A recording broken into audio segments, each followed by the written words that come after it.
The 10,210th meeting of the Security Council is called to order. The provisional agenda for this meeting is implementing of the note by the President of the Security Council, S/2024/507, Working Methods of the Security Council. The agenda is adopted. In accordance with Rule 37 of the Council's Provisional Rules of Procedure, I invite the representatives of Angola, Australia, Austria, Belgium, Brazil, Bulgaria, Burundi, Cuba, Ecuador, Egypt, El Salvador, Estonia, Finland, Germany, Guatemala, India, Indonesia, the Islamic Republic of Iran, Israel, Italy, Japan, Kenya, Kyrgyzstan, Libya, Liechtenstein, Lithuania, Maldives, Malta, Mexico, Morocco, Namibia, New Zealand, Nigeria, Paraguay, the Philippines, Poland, Portugal, the Republic of Korea, Romania, Saudi Arabia, Sierra Leone, Singapore, Slovenia, South Africa, Spain, Thailand, the Bolivarian Republic of Venezuela, Vietnam, and Zimbabwe to participate in this meeting. It is so decided. In accordance with Rule 39 of the Council's Provisional Rules of Procedure, I invite Ms. Shamila Kandia Thompson, Executive Director of the Security Council Report, to participate in this meeting. It is so decided. In accordance with Rule 39 of the Council's Provisional Rules of Procedure, I also invite His Excellency Mr. Mohammed Fati Ahmed Idris, Permanent Observer of the African Union to the United Nations, to participate in this meeting. It is so decided. The Security Council will now begin its consideration of item 2 of the agenda. I wish to draw the attention of Council members to document S/2026/649, a letter dated 4th August 2026 from the permanent representatives of Denmark and Pakistan to the United Nations, addressed to the Secretary General, transmitting a concept paper on the item under consideration. And I now give the floor to Ms. Shamila Kandia Thompson. You have the floor. Thank you. Madam President, Excellencies, distinguished delegates, ladies and gentlemen. Thank you to Denmark for convening this Working Methods open debate and for the opportunity to brief the Security Council once again on an issue that's critical to the effectiveness of the Security Council and core to the work of Security Council report.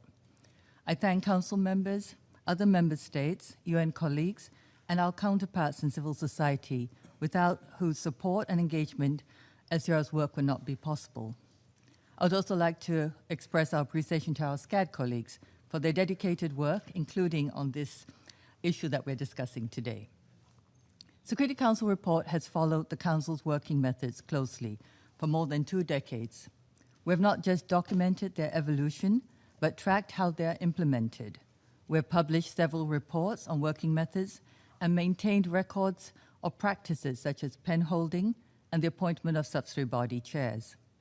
SCR has made this institutional memory publicly available to all members and the wider public. Our experience has led us to conclude that while working methods cannot resolve political differences, they are essential in helping members navigate those differences. I will focus my remarks on 3 areas where working methods could be used to help bridge differences: the allocation of subsidiary body chairs, the process for selecting the next Secretary General, and the Council's relationship with the Secretary General, and visiting missions. Let me first address the allocation of chairs and vice chairs of subsidiary bodies. The delay in their allocation is not a new problem, but the delays in the past 2 years have been of a different scale. In 2025, the allocation was not agreed until late May. In 2026, there's still no agreement. This is now the longest period without agreed chairs and vice chairs since the practice of recording this allocation in a presidential note began in 1979. The current impasse is linked to disagreement over who will chair the 1737 Iran Sanctions Committee and the broader dispute over the reimposition of sanctions on Iran through the snapback mechanism. The Council has a limited contingency arrangement to address this situation. A 2023 presidential note states that the responsibilities of the subsidiary body chairs devolve to the Council President if appointments have not been made by 1st January. This arrangement was first used in 2025, with Council members informally agreeing to extend the arrangement beyond January. The experience of the past 2 years has shown the limits of this arrangement. The Presidency already has substantial responsibilities and cannot realistically chair all subsidiary bodies. There are also significant practical consequences. Sanctions committees are not functioning at full capacity. Presidencies have stepped in to perform some urgent tasks, including considering panel of experts' reports and processing exemption and designation requests. But many other activities have not taken place. Working groups are not functioning. Sanctions committees have not been able to receive briefings from UN agencies and experts. The Working Group on Children and Armed Conflict, for example, has accumulated a backlog of country reports for which it's unable to adopt conclusions, weakening an important accountability mechanism. This is not just a procedural inconvenience. Subsidiary bodies are part of how the Council implements decisions, monitors sanctions, follows up mandates, and upholds accountability. And there is a further consequence this year. Incoming elected members have not been able to start negotiations over the 2027 chair and vice chair positions. Madam President, the current practice of negotiating chairs as a package is often viewed as an important mechanism for compromise. But this needs to be balanced by the risk of a single unresolved issue derailing arrangement over the entire package. I'd like to offer some options for avoiding these delays becoming a yearly occurrence. First, the Council could consider decoupling uncontested appointments from those that are disputed. At present, as I mentioned, the allocation is treated as a single package. Members could agree that when a chair is not contested, the appointment can proceed while negotiations continue over the remaining positions. Second, 2-year terms for chairs could be pursued, allowing a member that continues into a second year to retain the chair without being affected by disagreements over positions available to incoming members. And third, the Council could strengthen the role of the vice chairs as a genuine continuity mechanism. At least one vice chair of each subsidiary body could be a continuing Council member and could assume the chair's functions if agreement on the new chair is delayed. And finally, the Council needs to clarify what happens during a prolonged impasse. A future presidential note could specify the functions that an interim chair or vice chair could perform and how those arrangements would operate beyond January. Turning to the second issue, I'd like to recognize how much of the framework established during the previous Secretary General selection process in 2015-2016 has been maintained. The joint call for candidates by the Presidents of the General Assembly and the Security Council has continued. Candidates' nominations and vision statements are public. The General Assembly continues to hold webcast interactive dialogues with candidates. And the current process has also included a town hall meeting with candidates, as well as other opportunities for candidates to present their views outside New York. As was done in 2016, candidates have had the opportunity to meet informally with the Council. One innovation has been the press remarks by the Council President following these meetings, providing a public record that the meeting took place. The Council has also maintained the use of straw polls as its principal mechanism for assessing candidates and retained largely the same modalities. The first straw poll was held on the 30th of July, and the second will be held this Friday. One of the main criticisms of the 2016 process was the limited transparency around the straw polls. During the negotiations of the modalities in May, members were again unable to agree on publicly releasing the results. As a result, as in 2016, the results were quickly circulated. The intense interest in the results from the wider membership, the media, and the public is a good thing. But as we saw in 2016, there is the risk of inaccurate information being circulated with no easy way of verifying it. There is therefore a case for the Council to consider whether official disclosure could provide greater certainty about the accuracy of the results and create a reliable public record for future analysis. It would also help to better align the Council's public messaging with the realities and expectations around the process. I understand there may be little appetite to reopen the question in the current selection process. I would nevertheless encourage members to carefully consider the downside of not being the source of information. A related issue is the sequencing of meetings with candidates ahead of the straw polls. In 2016, all the candidates, including those who entered late in the race, took part in the General Assembly's interactive dialogues and then met with council members before being included in the straw polls. This time, the sequence was not maintained. One candidate included in the straw poll had not gone through the same sequence of engagement with the General Assembly and the Security Council. I recognize that participation in the General Assembly's interactive dialogues and meeting with council members are not formal prerequisites for inclusion in a straw poll, but candidates should have comparable opportunities to present themselves to the General Assembly and the Security Council. This is not simply a question of fairness to the candidates, it is in the interest of council members. The council is making a consequential assessment, and before assessing the standing of candidates through straw polls, members ideally should have an opportunity to hear from the candidates. In this context, I'm pleased that the latest candidate that was announced yesterday will engage with the General Assembly and informally with council members ahead of the straw polls. Madam President, the relationship with the Security Council obviously extends beyond the selection and appointment process. As the selection process advances, the Council should consider how it intends to work with the next Secretary General, especially on conflict prevention, an area most of the candidates have shown an interest in.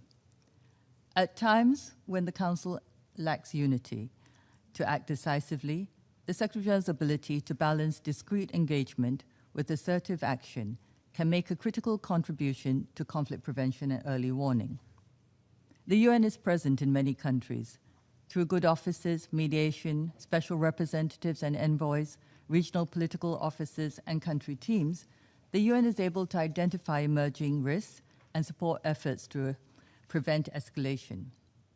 Recently, there's been an increased interest in conflict prevention in the Council. Resolution 2788, adopted in 2025 on peaceful settlement of disputes, emphasized preventive diplomacy and early warning as part of the Council's and the UN system's preventive toolkit. Last month, in line with this resolution, the Secretary General presented recommendations for strengthening mechanisms for the peaceful settlement of disputes. And the relationship with the Security Council matters not only when the Council is responding to a crisis, but before a crisis comes to the Council. The Secretary General should be able to provide the Council not just with information, but concrete options for acting in the face of an impending crisis. And in turn, the Council needs to be responsive to early warning signals and be willing to engage and act. Existing working methods, including informal interactive dialogues and informal consultations, could be better utilized to create regular opportunities for the Secretary General to brief Council members on emerging risks. The Secretary General's lunches with members are also a good venue for discrete discussions. In addition, reports of the Secretary General could, where relevant, include a distinct section on early warning to alert Council members to potential deterioration in situations where the UN is present. Such a section could also include concrete recommendations for possible Council action. There's one other Council tool that's particularly relevant to prevention, but is being underutilized: the visiting mission. The Council has used visiting missions for more than 6 decades for a range of purposes, including preventive diplomacy, gathering first-hand information, supporting peace processes, and mediation. But visiting missions are being used less frequently. While there have been between 3 and 5 missions a year leading up to 2020, in the 6 years since, there have only been 4 formal visiting missions. And there are a number of reasons for the decline in the use of this tool, including budgetary constraints and political divisions. This may be the time to consider reviving mini-missions involving a subset of members, a format last used in 2020 when the UN mission in Timor-Leste was shutting down. For greater impact, though, visiting missions need to be used strategically. Members could decide at the start of the year where it would be most useful for them to go. For example, to better assess if conditions are suitable for a mission to scale down or if a mandate needs to be revised. A visiting mission could also be useful at a critical stage in a peace process or ahead of elections. With the insights gained from interactions in the field, Council members may be able to work more closely with the Secretary General in the area of early warning and preventive diplomacy. Madam President, in conclusion, I would say that working methods can act as a bulwark during times of uncertainty and change. But for working methods to be useful, implementation, evaluation, and adaptation are needed. Working methods cannot resolve political differences, but they can help the Council manage these differences, preserve its ability to function, and make better use of its tools.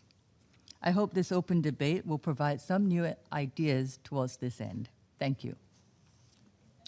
Ms. Shamila Candia Thompson for her briefing. I now give the floor to those council members who wish to make statements. I give the floor to the representative of Liberia. Thank you. Thank you, Madam President. I have the honor to deliver this statement on behalf of the 10 elected members of the Security Council. Bahrain, Colombia, the Democratic Republic of the Congo, Denmark, Greece, Latvia, Liberia, Pakistan, Panama, and Somalia. We thank Denmark as President of the Security Council for the month of August for convening this timely open debate on the implementation of Note S/2024/507. We also express our appreciation to Ms. Shamila Candia Thompson, Executive Director of Security Council Report, for her valuable briefing. We welcome this opportunity to engage with the wider membership on the Council's working methods, and we believe that the views of the broader United Nations membership should inform the Council's ongoing efforts to improve its practices. Madam President, the elected members attach paramount importance to the Council's working methods. They are not merely procedural formalities. They are essential tools for strengthening the credibility, effectiveness, transparency, inclusivity, and accountability of the Council, and ultimately for enabling it to discharge its mandate for the maintenance of international peace and security. Article 24 of the Charter entrusts the Security Council with primary responsibility for the maintenance of international peace and security, and provides that in carrying out its duties, the Council acts on behalf of the membership of the United Nations. Article 25 further underscores the obligation of member states to accept and carry out the decisions of the Council in accordance with the Charter. These provisions establish a solemn relationship of trust, responsibility, and mutual reinforcement between the Council and the wider membership. The manner in which the Council conducts its work, from agenda setting and deliberation to decision-making, implementation, monitoring, and follow-up, is therefore of legitimate concern to all member states. As elected members, we take seriously the responsibility entrusted to us by the General Assembly. We remain committed to a council that is more transparent, inclusive, representative, responsive, democratic, and accountable and capable of translating its deliberations into timely and concrete action in response to threats to international peace and security. We reaffirm support for comprehensive reform of the Council through the intergovernmental negotiations mandated by the General Assembly. Note S/2024/507 remains the principal framework governing the Council's working methods. It must remain a living document, reviewed and adapted as practice reveals operational gaps and as experience demonstrates where existing safeguards are insufficient. Its implementation should be reviewed regularly, including through open debates and through the work of the informal working group on documentation and other procedural questions. Such reviews should be guided by transparency, inclusivity, respect for the Charter, and the Council's provisional rules of procedure, with the objective of ensuring that the Council's working methods remain fit for purpose in addressing evolving threats to international peace and security. Madam President, we express our grave concern over the unprecedented 8-month delay in the appointment of chairs and vice chairs of subsidiary bodies, the longest of such impasse in the Council's history. The elected members deeply regret this situation. While we note the efforts of successive presidencies since January 2026 to ensure operational continuity, exceptional measures cannot replace duly appointed leadership and must not become the new normal. This continued uncertainty has affected the delivery of the Council's mandate. It has disrupted the work of subsidiary bodies, delayed decision-making, weakened transparency and engagement with the wider membership, and undermined the Council's institutional effectiveness and credibility. It is therefore institutionally, politically, and operationally untenable. The requirement, first established in Note S/2017/507 and reaffirmed in Note S/2024/507, to provisionally agree on subsidiary body leadership by 1st October, exists to ensure predictability and an orderly transition. The experience of the past 2 years demonstrates the need to strengthen these arrangements so that future allocations are timely, structured, transparent, predictable, and resilient. In this regard, Note 507 should be updated to include time-bound contingency arrangements when agreement cannot be reached within the established time frame.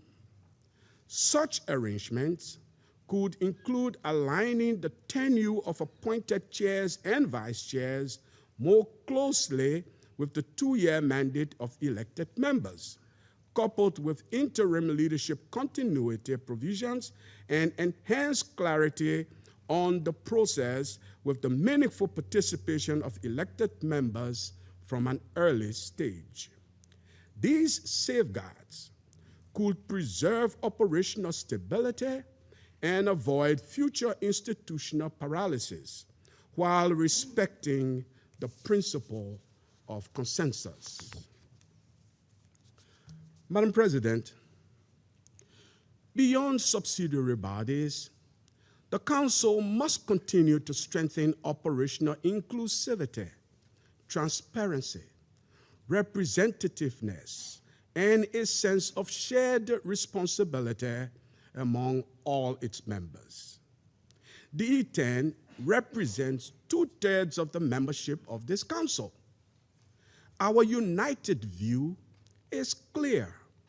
The Council's legitimacy and effectiveness are strengthened when its workload is shared more equitably, when all members participate meaningfully, and when the views of those directly affected by the Council's work are genuinely considered.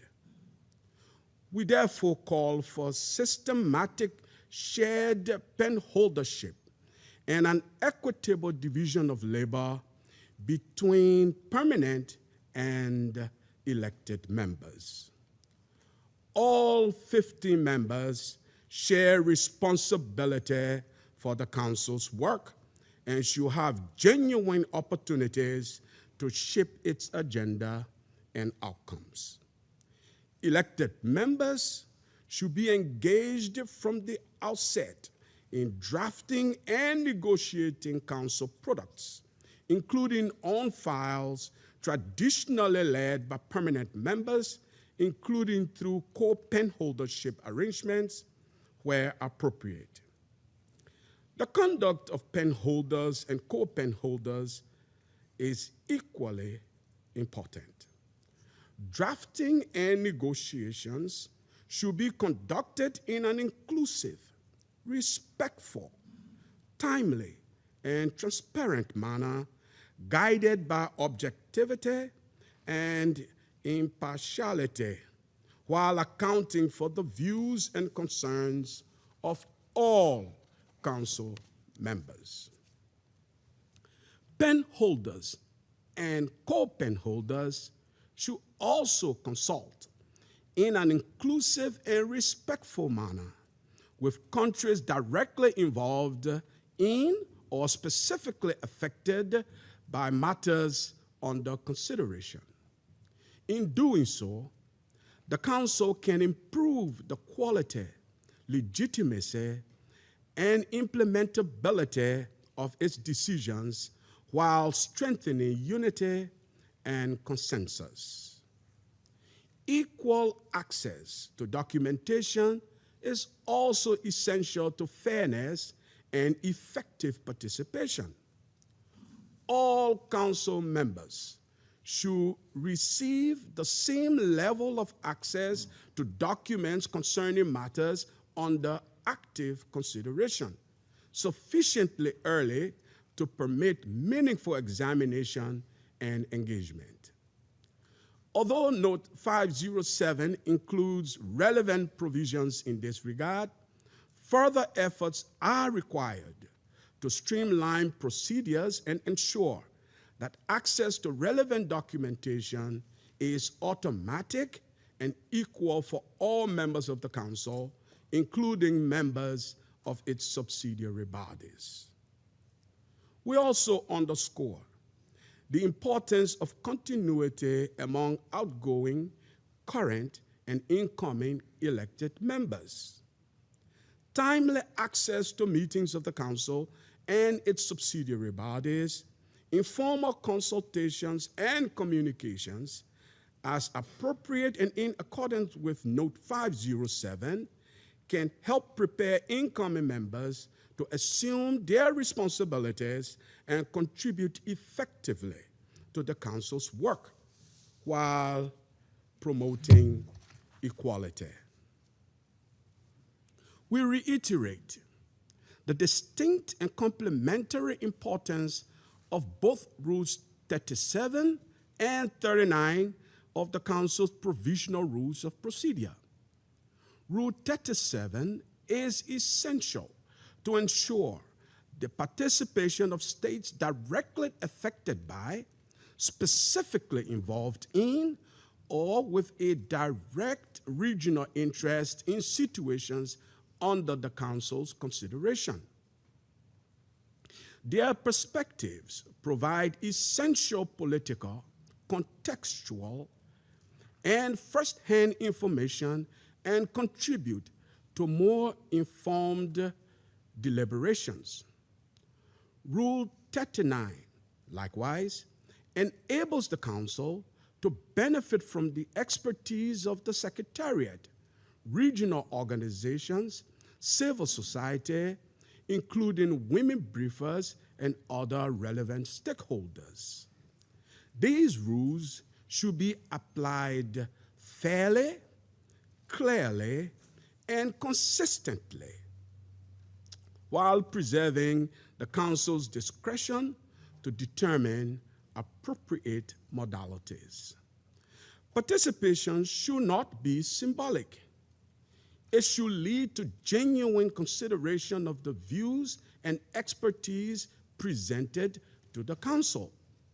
We also underline the importance of ensuring that those who engage with the Council, including civil society briefers, can do so safely and without intimidation.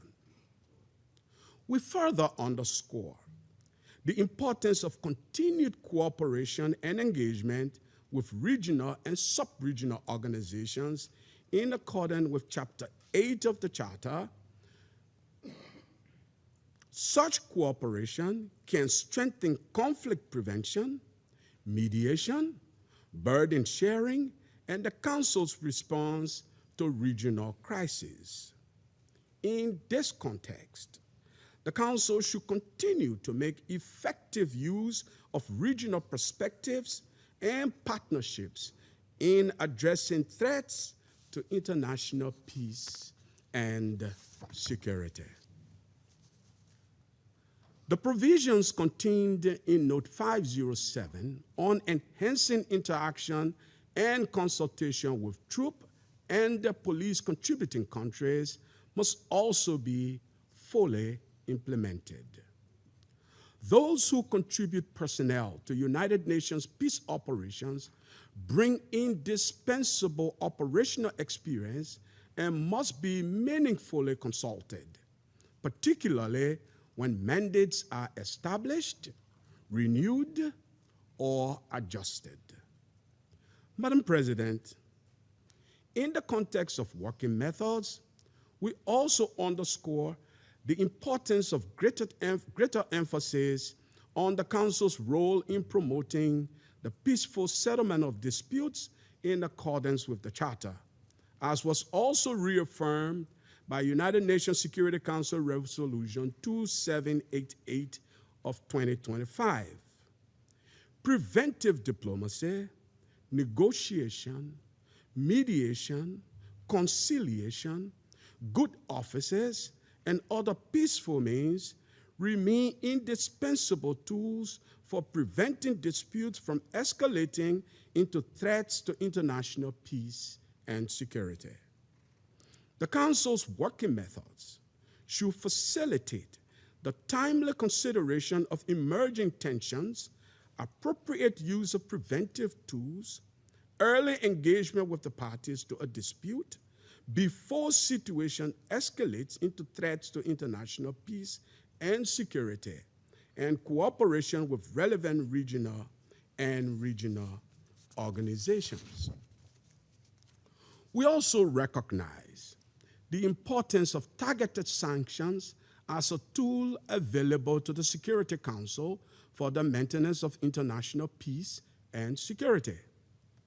At the same time, we reiterate the need to strengthen due process, fairness, clarity, and transparency in United Nations sanctions procedures, thereby increasing the legitimacy and effectiveness of sanctions regimes. Sanctions must not have adverse humanitarian consequences for civilian populations or negatively affect humanitarian activities carried out by humanitarian organizations or United Nations agencies. In this regard, we recall the importance of the cross-cutting humanitarian exemptions established by relevant Council resolutions and underline the need for their full and effective implementation. The ability of relevant subsidiary bodies, including the informal working group on sanctions, to function effectively depends on timely and predictable leadership arrangements. Madam President, transparency must also guide major international processes, including the selection and recommendation of the Secretary General. The appointment of the Secretary General is one of the most consequential responsibilities in which the Security Council participates. It concerns the entire membership of the United Nations, and the Council's role in making a recommendation carries a corresponding responsibility to conduct its part of the process with transparency, inclusivity, predictability, fairness, and merit, while respecting the confidentiality required at appropriate stages. The Council should maintain effective engagement with candidates and keep the broader membership regularly informed in a structured and timely manner. Once the process is completed, it will be useful to review and reflect on lessons learned with a view to further improving the Council's working methods in future selection processes. Madam President, we remain concerned about the impact of the veto on Council's ability to act. The use or threat of the veto may prevent the Council from responding to urgent situations and from acting on matters at the very heart of its mandate.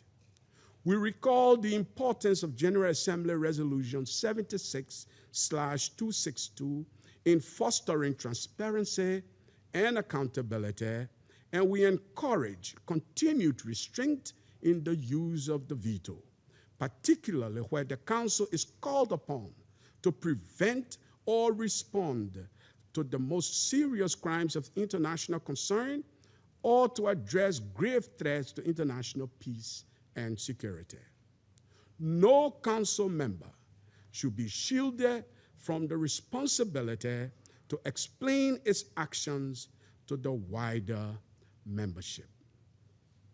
Finally, we reaffirm support for comprehensive reform through the intergovernmental negotiations mandated by the General Assembly with a view to making the Council more representative, inclusive, transparent, democratic, accountable, efficient, and effective. Madam President, the strength of the Security Council does not rest only on the powers conferred upon it by the Charter. It also rests on the confidence that member states place in the Council to exercise those powers fairly, effectively, transparently, and responsibly. For the E10, improving working methods means strengthening the legitimacy and effectiveness of the Council. The E10 stands ready to work constructively with all members to uphold the trust reposed in the Council under the Charter, to live up to the responsibility bestowed upon us through our election by the members of the United Nations, and to help build a council that is more effective, transparent, inclusive, representative, and responsive. I thank you. And I thank the representative of Liberia for the statement. I now give the floor to the representative of China. 主席，我感谢坎迪亚女士所做的通报。当前国际局势变乱交织，热点问题多点爆发，复杂难解。作为全球集体安全机制的核心，安理会能否有效履职，关乎联合国的权威和信誉，关乎国际和平与安全的前景。工作方法作为安理会履职的重要保障，从来不是简单的技术问题，需要从维护国际和平与安全的大局出发，不断改进和完善。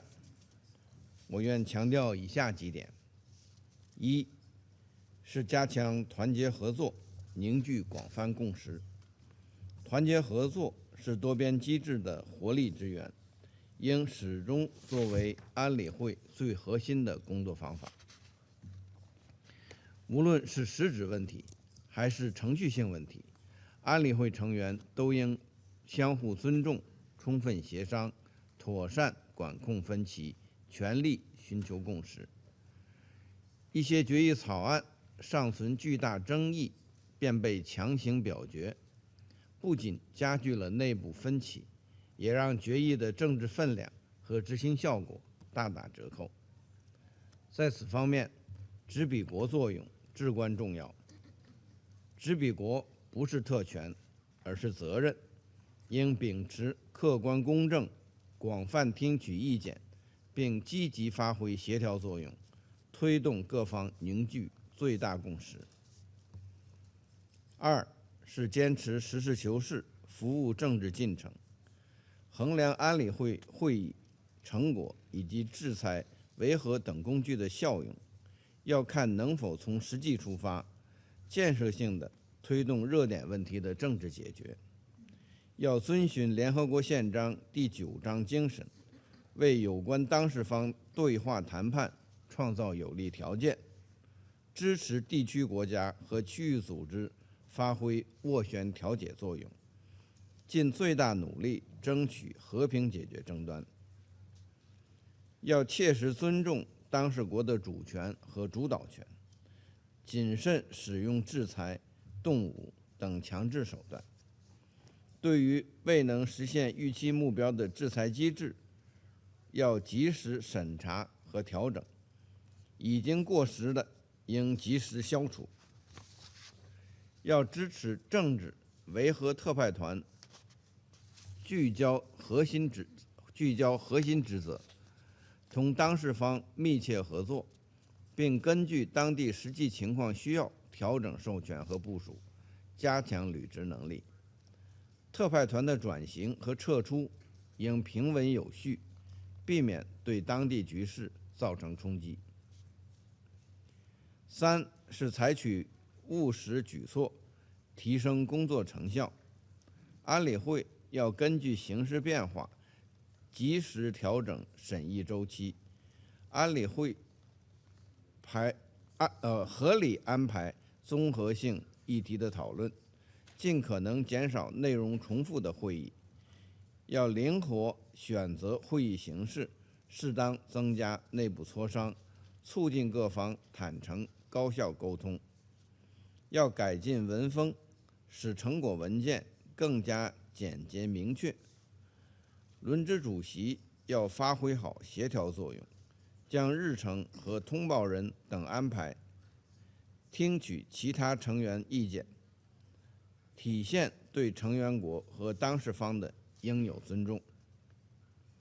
要加强对民间社会通报人的把关，确保其立场客观公正，对讨论有实际帮助。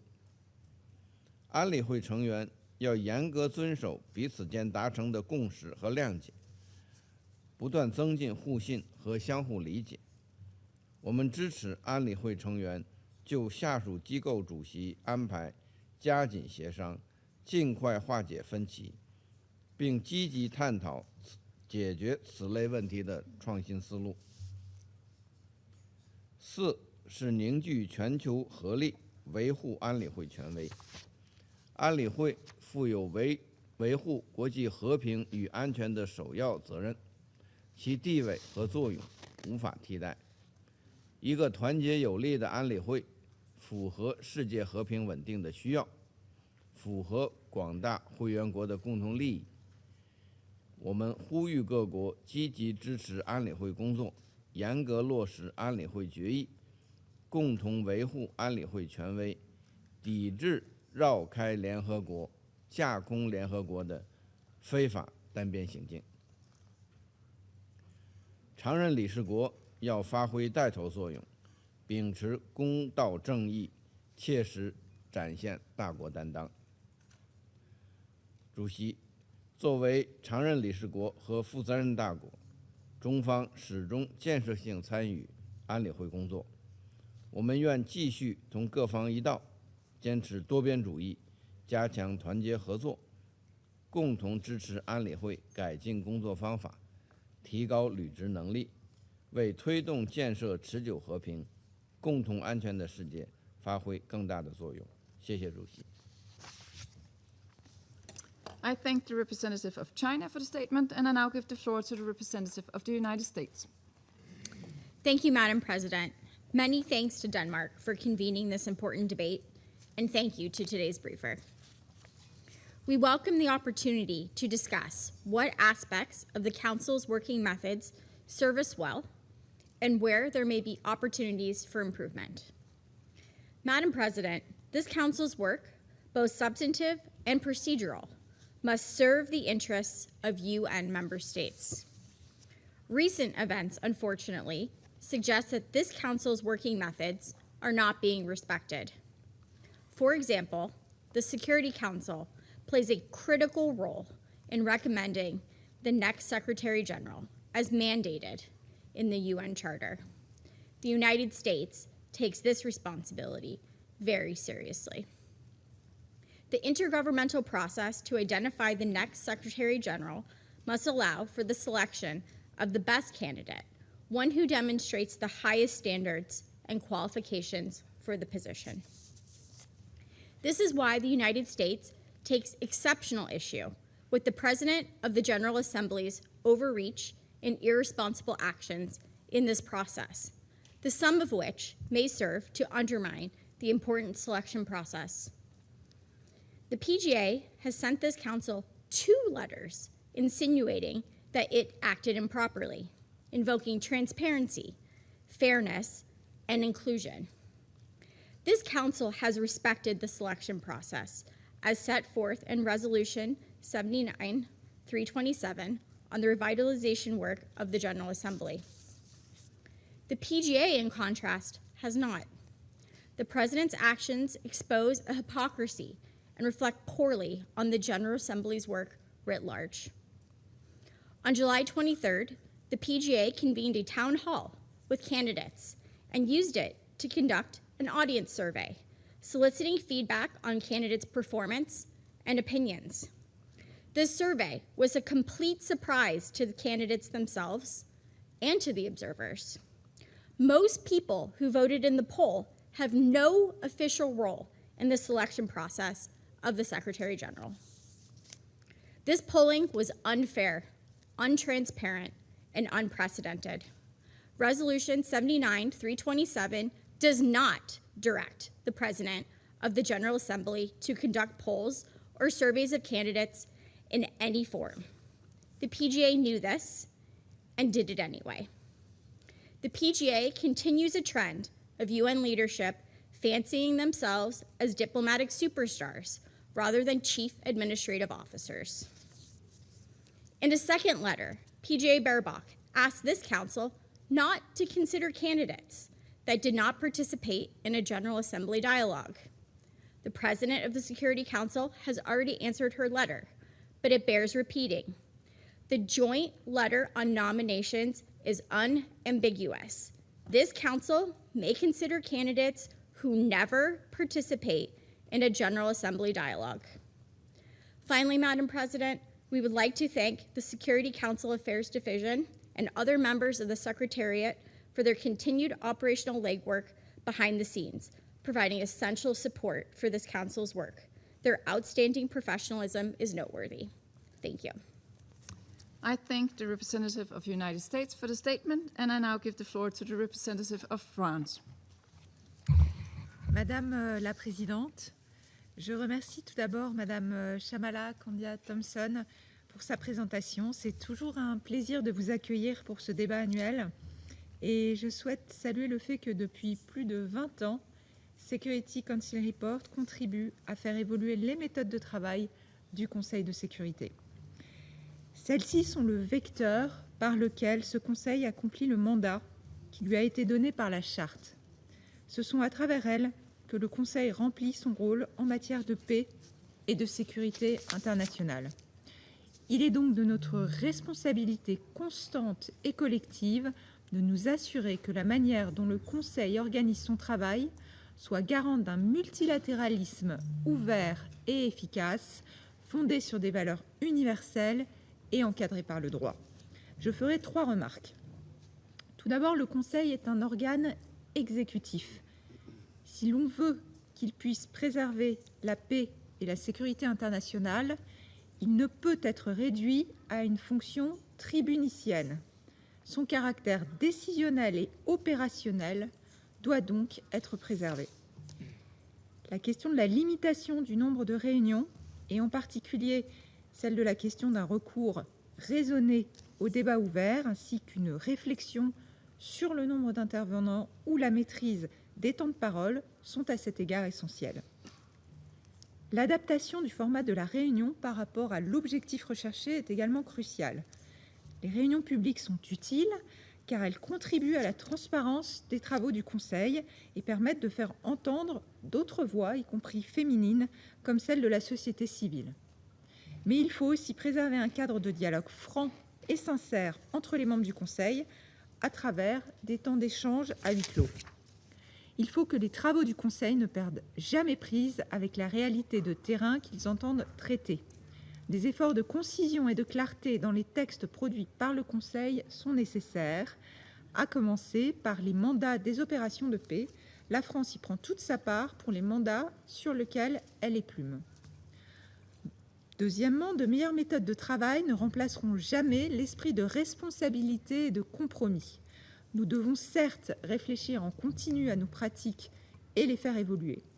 L'exercice de codification ne saurait toutefois pas être un pis-aller, faute de capacité pour le Conseil à avancer. Faire preuve de responsabilité, c'est avant tout s'engager de bonne foi dans les négociations et être capable à faire des compromis nécessaires afin que le Conseil puisse délibérer et décider au service de la paix et de la sécurité internationale. C'est à cet esprit de responsabilité qu'en appelle la France concernant la répartition des présidences des organes subsidiaires. La situation de blocage inédite dans laquelle nous sommes, avec près de 8 mois de retard dans ces nominations, n'est pas tolérable. La France a fait preuve d'une flexibilité maximale dans la recherche de solutions créatives permettant d'atteindre le consensus. Elle appelle les autres membres du Conseil à en faire autant. Faire preuve de responsabilité, c'est enfin éviter d'utiliser le Conseil comme une plateforme de désinformation, de le saturer de réunions servant des objectifs de propagande ou de le tourner en ridicule en invitant des intervenants fantaisistes. La qualité et le sérieux de nos discussions conditionnent la crédibilité du Conseil. Troisièmement, concernant la procédure de sélection du prochain secrétaire général, celle-ci doit continuer de se dérouler conformément à l'article 97 de la Charte et aux résolutions pertinentes de l'Assemblée générale, notamment la résolution 79-327 adoptée par consensus le 5 septembre dernier. Quand bien même elle aurait été ouverte à certaines évolutions, la France se conformera aux modalités agréées par les membres du Conseil pour parvenir à une recommandation en temps utile. Consciente des attentes en matière de diversité géographique ou de genre, la France examinera l'ensemble des candidatures officielles en présence et à la lumière de leurs mérites individuels, de leur capacité à défendre et promouvoir les buts et principes de la Charte, à mener à bien la réforme de l'organisation, à en faire vivre la valeur fondamentale du multilinguisme et à en revigorer l'activité dans les 3 piliers.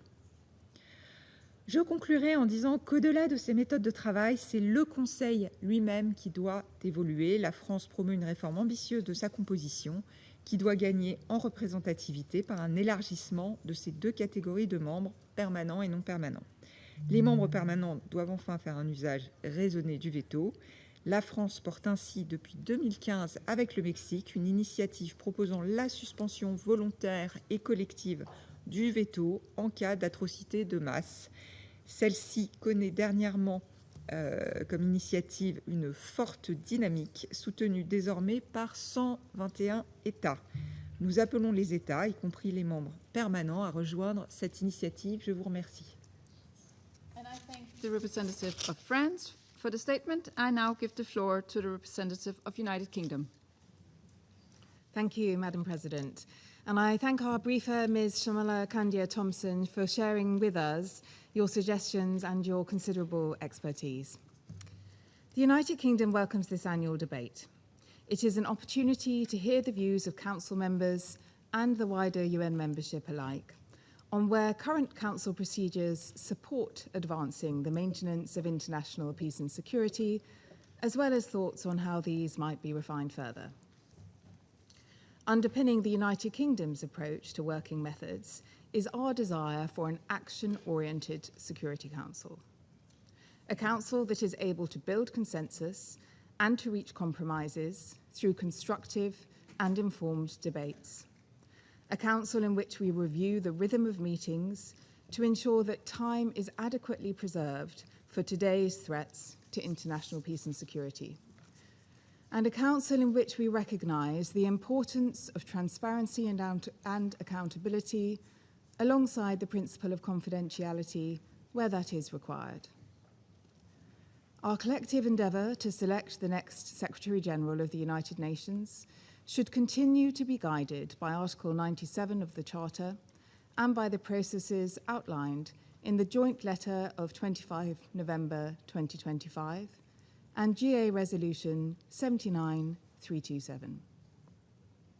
For our part, the United Kingdom will continue to assess all candidates on their merits. Our primary focus must be to secure the most qualified individual to lead the UN at this pivotal moment. President, the United Kingdom is committed to responsible and effective penholding, taking into careful account views of countries concerned and of the region. This includes, where appropriate and mutually agreeable, co-penning products, as we have done and as we have offered to do on many occasions. We welcome the participation of Member States, relevant organisations and civil society briefers under Rules 37 and 39. Their knowledge, experience and personal testimonies bring added depth to our consideration of questions of peace and security. Finally, we join colleagues across this Council who have today expressed concern over the continued delay in agreeing chairs to subsidiary bodies. We thank presidencies which have ensured the most urgent committee business can continue, but those efforts are no substitute for a solution. For our part, the United Kingdom has proposed a range of options to help move us forward, and we have demonstrated significant flexibility. We ask all colleagues, likewise, to demonstrate their flexibility so that we can collectively ensure that every Security Council subsidiary body is allocated a chair. We must uphold and not undermine our collective decisions as set out in Security Council resolutions. Resolving the current impasse is long overdue. We also look forward to working with current and incoming Council members to reach agreement on chairs allocation in 2027. And I thank you. And I thank the representative of the United Kingdom for the statement. I now give the floor to the representative of the Russian Federation. Госпожа председатель, признательна делегациям Дании и Пакистана за совместную организацию ежегодных открытых дебатов по рабочим методам и их активную работу в прошлом году во главе неформальной рабочей группы Совета Безопасности по документации и другим процедурным вопросам. Благодарим госпожу Шамалу, Кандаю Томпсон за ее брифинг. Российская Федерация последовательно выступает за оптимизацию и рационализацию рабочих методов Совета в целях повышения его эффективности в выполнении своего исключительного мандата в области поддержания международного мира и безопасности. Принципиально важно, чтобы любые преобразования на данном направлении были глубоко проработаны и ориентированы на реальное, а не номинальное повышение качества его работы. Они должны в обязательном порядке учитывать специфику органа, чувствительный характер множества вопросов на его повестке, а также важность обеспечения действенного выполнения. В данном контексте неизменно поддерживаем ежегодное открытое обсуждение Советом указанного вопроса, что позволяет определить потенциал для дальнейшего совершенствования и оптимизации его рабочих методов. Подтверждением эффективности этой практики является включение многих предметных предложений и инициатив, озвученных государственными членами, в основу компендиума рабочих практик Совета Безопасности, известного как записка председателя 507. Значение данного документа трудно переоценить. Он активно используется заступающими непостоянными членами в процессе подготовки к своей вахте и остается важным подспорьем в работе Совета. Рассчитываем, что и сегодняшняя дискуссия внесет вклад в деятельность неформальной рабочей группы, а новые свежие идеи будут способствовать обогащению последующих обсуждений в ее формате. Разумеется, при том понимании, что сами рабочие методы и любые шаги по их модификации были и остаются прерогативой членов Совета. Госпожа председатель вызывает сожаление, что Совет продолжает сталкиваться с проблемой размывания своей повестки за счет ее насыщения несвойственными мандату Совета Безопасности вопросами, включая права человека и климат. Практика внесения на стол Совета подобных инициатив является источником дублирования мандатов, неэффективного распределения ресурсов и отвлечения внимания Совета от его непосредственных обязанностей. Жертвой такой тенденции становится и сама ООН. Перед ее полевыми присутствиями ставится задача, выполнение которых не способствует укреплению стабильности, что в конечном итоге лишь накаляет градус общественной критики в адрес организации, подрывая ее авторитет. Наблюдаем за тем, как многие принимающие государства на этом фоне все активнее стремятся избавиться от такого присутствия. Обращает на себя внимание упорное нежелание западных коллег осуществлять пересмотр санкций в отношении стран, где ограничительные меры более не соответствуют текущей обстановке. Санкционная дубинка в КНДР, Судане, Южном Судане и ЦАР используется некоторыми государствами в качестве излюбленного рычага внешнего политического давления, причем под флагом ООН. Происходит это несмотря на утрату актуальности причин, по которым такие санкции были введены. И на этом фоне вызывает беспокойность попытки вместо пересмотра санкционных мер, напротив, расширить их охват. С сожалением отмечаем острую нехватку способности Совета к конструктивному обсуждению и переговорному процессу. Многие проекты, которые продвигаются в Совете, оторваны от реальности, не согласованы с их ключевыми исполнителями и несут откровенно конфронтационный заряд. Такие документы не только не способствуют достижению устойчивых решений, но и во многих случаях заведомо обречены на провал. И не надо по этому поводу жаловаться на это. Считаем важным обратить внимание на отказ ряда государств, прежде всего принадлежащих к западному лагерю, от поиска компромисса по важным вопросам мира и безопасности. Непринятые единогласные решения, как показывает практика, не имеют такой же силы на Земле, как консенсусные резолюции. Некоторые делегации и вовсе пренебрегают ранее принятыми решениями Совета и даже пытаются воскресить из небытия давно прекратившие действие резолюции без каких-либо на то правовых оснований. доходит до того, что эти страны даже готовы приносить в жертву своим конъюнктурным политическим интересам и эффективность работы Совета Безопасности, в том числе с точки зрения функционирования его вспомогательных органов.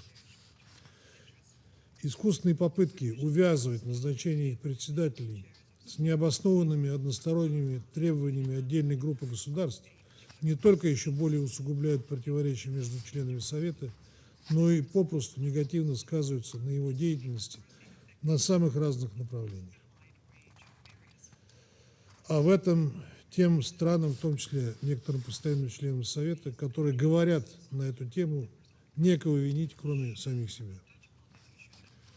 Острым остается вопрос неформального кураторства досье.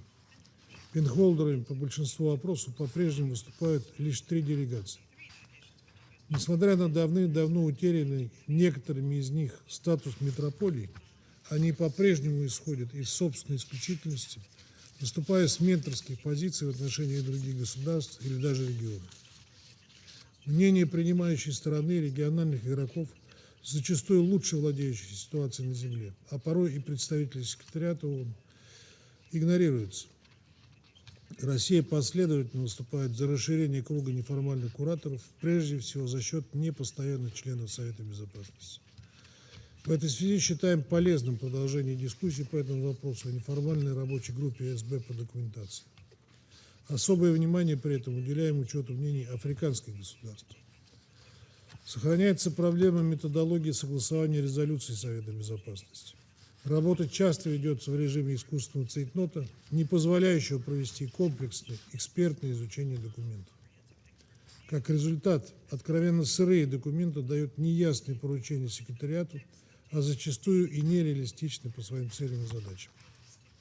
Выступаем за соблюдение баланса между открытыми и закрытыми заседаниями Совета Безопасности. Видим, что некоторые члены Совета откровенно злоупотребляют открытым форматом его заседаний ради проведения пропагандистских шоу.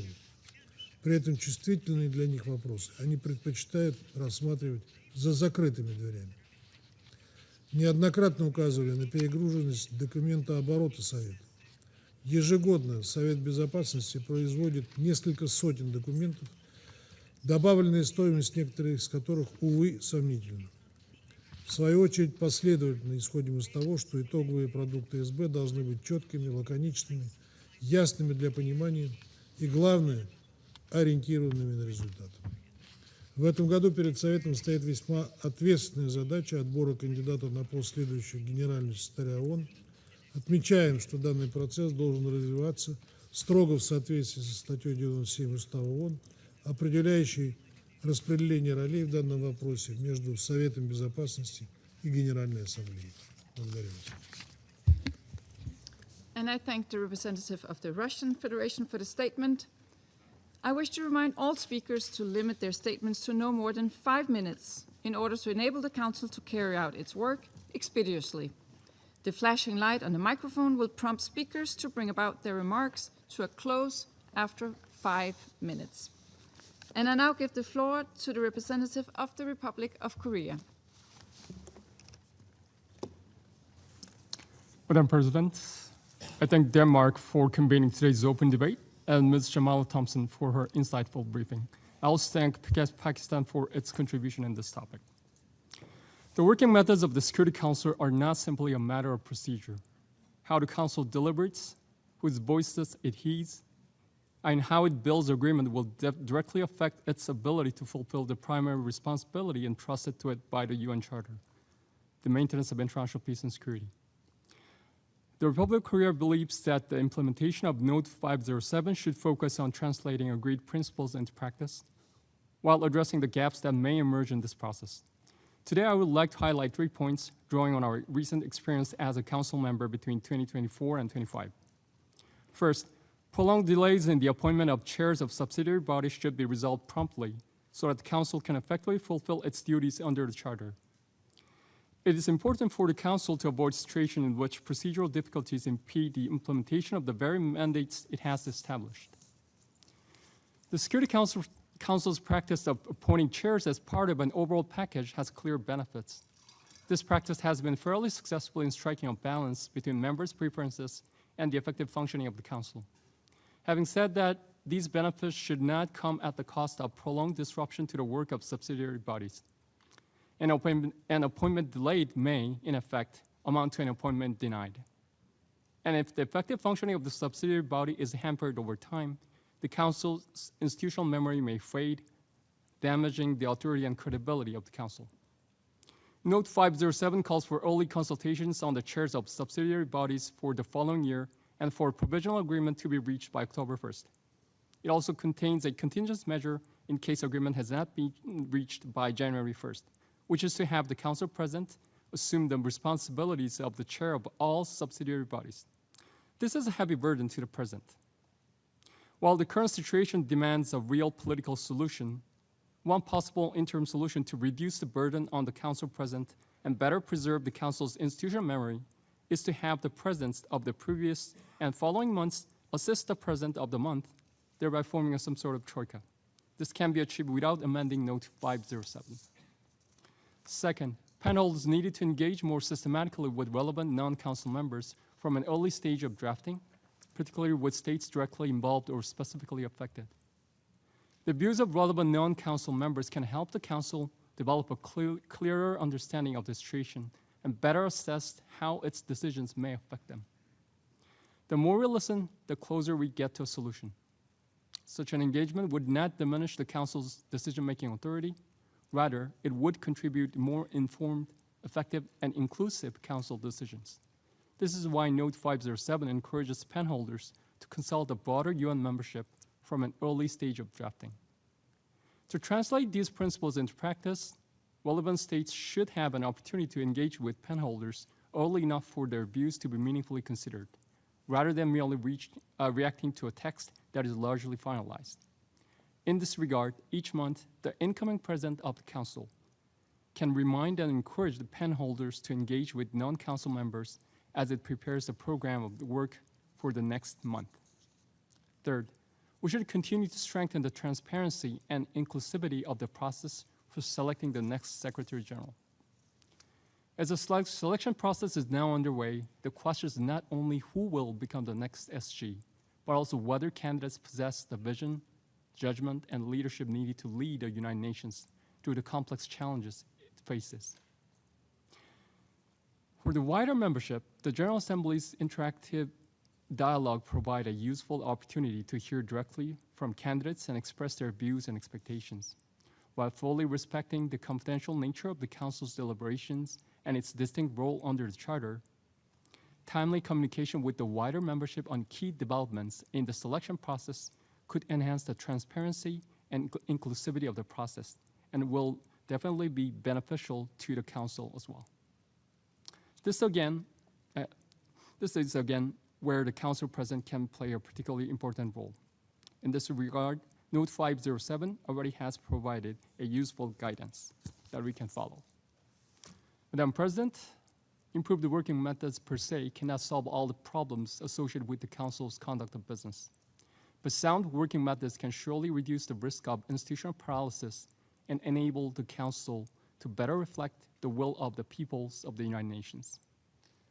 Note 507 provides an important foundation in this regard, and we hope that its agreed principles will continue to be implemented faithfully, with due attention to issues that may emerge in practice. Thank you. I thank the representative for the Republic of Korea for the statement, and I now give the floor to the representative of Kyrgyzstan. Madam President, at the outset, allow me to express our appreciation to Denmark for organizing today's significant discussion. I would also like to thank Ms. Shamala Kandia-Thompson for her insightful and practical briefing. Working methods may sound technical, but in reality, they are about something very simple: whether the Council can listen to each other, overcome differences, and move from repeating positions to finding solutions. For Kyrgyzstan, this is at the heart of today's discussion. At a time of growing divisions, it is especially important to preserve space for direct and meaningful dialogue. Transparency and public meetings are important, but they are not always enough.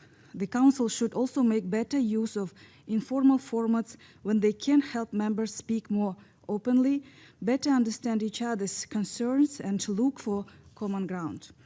This is particularly important for preventive diplomacy. The Council should be able to discuss emerging risks before they turn into crises and before positions become too difficult to reconcile. Another important issue is the participation of countries directly affected by the situations under discussion. We believe that Rules 37 and 39 should be applied in a clear, consistent, and predictable way. But participation should be also meaningful. It is much more useful for an affected country to share its views before key positions are formed than to be involved only after the main discussions have already taken place. This is not about only inclusivity. It is also about helping the Council make better informed decisions. A third issue is the selection of chairs of subsidiary bodies. The experience of recent years shows that agreed timelines are not enough if the process itself doesn't work effectively. We therefore support a clearer timetable for consultations after the election of new Council members. Preferences should be discussed early. New members should have enough time to prepare properly for their responsibilities and to be fully ready from the first day of their term. Finally, working methods should be not judged only by what is written in Council notes and documents. We also need to look at how they work in practice. What helps the Council act more effectively? And where do we still see a gap between agreed procedures and actual practice? In this regard, I welcome the intention of Denmark and Pakistan to take forward the practical ideas raised today and to continue this discussion in the informal working group. We believe the follow-up should focus not on creating more procedures, but on making the existing ones work better in practice. Kyrgyzstan believes that the consistent implementation of Note S/2024/507, together with practical improvements where needed, can strengthen confidence in the Council and help it respond more effectively for today's challenges. In the end, good working methods are those that help the Council maintain dialogue when dialogue is difficult, prevent divisions where possible, and act when action is needed. Kyrgyzstan stands ready to contribute constructively to this work. I thank you. And I thank the representative of Kyrgyzstan for the statement. I now give the floor to the representative of Germany. Thank you, Madam President. Germany is grateful to Denmark and Pakistan for convening this open debate, and I would like to thank Ms. Candia Thompson for her briefing. When the Security Council is united, it is capable of great things. When it is inefficient, however, or even paralyzed, it weakens faith in the United Nations and it neglects its duties towards member states and towards civilian populations, including those in wars and conflicts. So working methods are not procedural housekeeping. They shape whether this Council can actually deliver on its mandate. And I would like to make 4 specific points. First, the ongoing deadlock of the appointment of chairs and vice chairs of subsidiary bodies is unacceptable. The fact that 8 months have elapsed without a solution is nothing less but damaging, not only for the reputation of the Council, but for the United Nations as a whole. Filling these positions for sanctions committees and other subsidiary bodies is essential for the Council to implement its own decisions and deliver on its mandate. So we recommend the tireless efforts by the E10 to push for a solution, and we call on those permanent members who block an agreement to show a minimum amount of flexibility and lift the blocking as soon as possible. Secondly, responsibilities in the Council must be shared more fairly. The Council, with an agenda covering all regions of the world, should not let a handful of its members only to hold all the pens. Elected members bring regional perspectives, political legitimacy, and often first-hand experience of the conflicts to the table. Germany, therefore, encourages more co-penholderships, including between permanent and elected members. And I would like to highlight the E10 should harness their collective strength. When elected members join forces, they can help bring divisions and bring forward solutions. And in this context, one word a little beyond the methods, the fundamental question of Council reform remains as pressing as ever, and Germany continues to advocate for an expansion of the Council as proposed by the G4 and including the support for the common African position. Thirdly, listening to different perspectives does not weaken the Council. It makes its decisions better. States that find themselves directly affected by a situation must have the opportunity to be heard, and Rules 37 and 39 give us the tools for this, and we ought to apply them fairly and consistently. Germany also continues to advocate for the Council to tap into expertise from civil society, in particular from women and youth, and from other parts of the UN system, including from the Peacebuilding Commission. The need for close and efficient cooperation applies in particular to the Council's relationship with the General Assembly, and certainly the most pressing and current matter that affects all member states is the selection of the next Secretary General. Making this process as inclusive and transparent as possible is possible, and this is in the interest of the entire UN membership. And finally, on the veto is of course foreseen by the Charter, but using the veto carries enormous responsibility, and when the Council is unable to take action in the face of serious violations of international law, its credibility suffers profoundly. Germany therefore supports all efforts to limit the use of the veto, including the French-Mexican initiative on the suspension of veto powers in cases of mass atrocities. Madam President, the world does not expect the Security Council to see eye to eye on everything, but people do expect it to function and live up to the fundamental responsibility the UN Charter has entrusted it with. They expect the Council and its members to listen, to discuss, and then, importantly, to take decisions and then to implement them. Thank you very much. I thank the representative of Germany for the statement, and I now give the floor to the representative of Austria. Madam President, Excellencies, colleagues, the working methods of the UN Security Council are not merely a procedural and a technical matter. They are crucial to provide a level playing field for all members, enhance the inclusivity of the Council, and ultimately serve to strengthen its efficiency and effectiveness. Austria has therefore always placed a particular emphasis on this topic, including through its role as IGN co-chair from 2023 to 2025, through which Austria demonstrated its ability to build consensus on key matters related to procedural matters. Let me focus on 3 points that are of particular importance right now. First, the allocation of chairs of subsidiary bodies.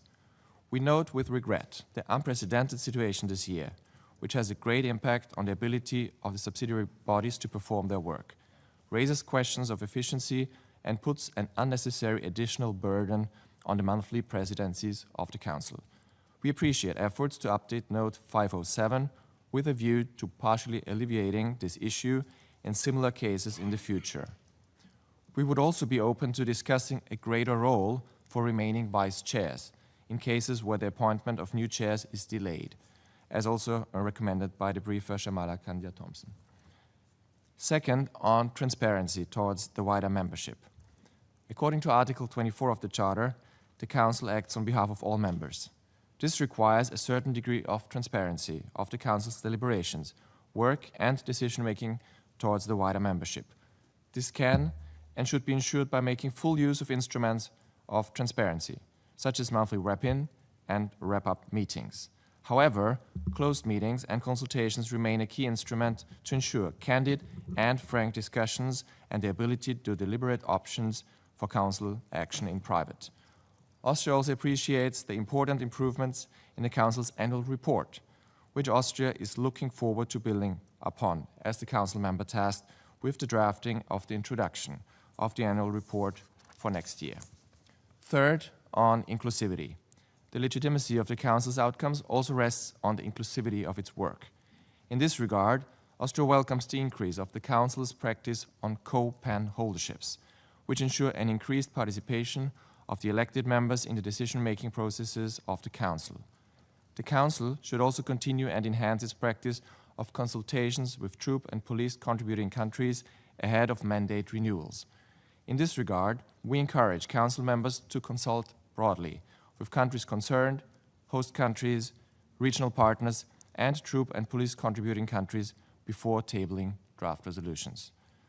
Finally, we would like to thank the co-chairs of the IWG, Denmark and Pakistan, for their excellent work during their ongoing mandate and encourage them to ensure follow-up to the concrete suggestions made today.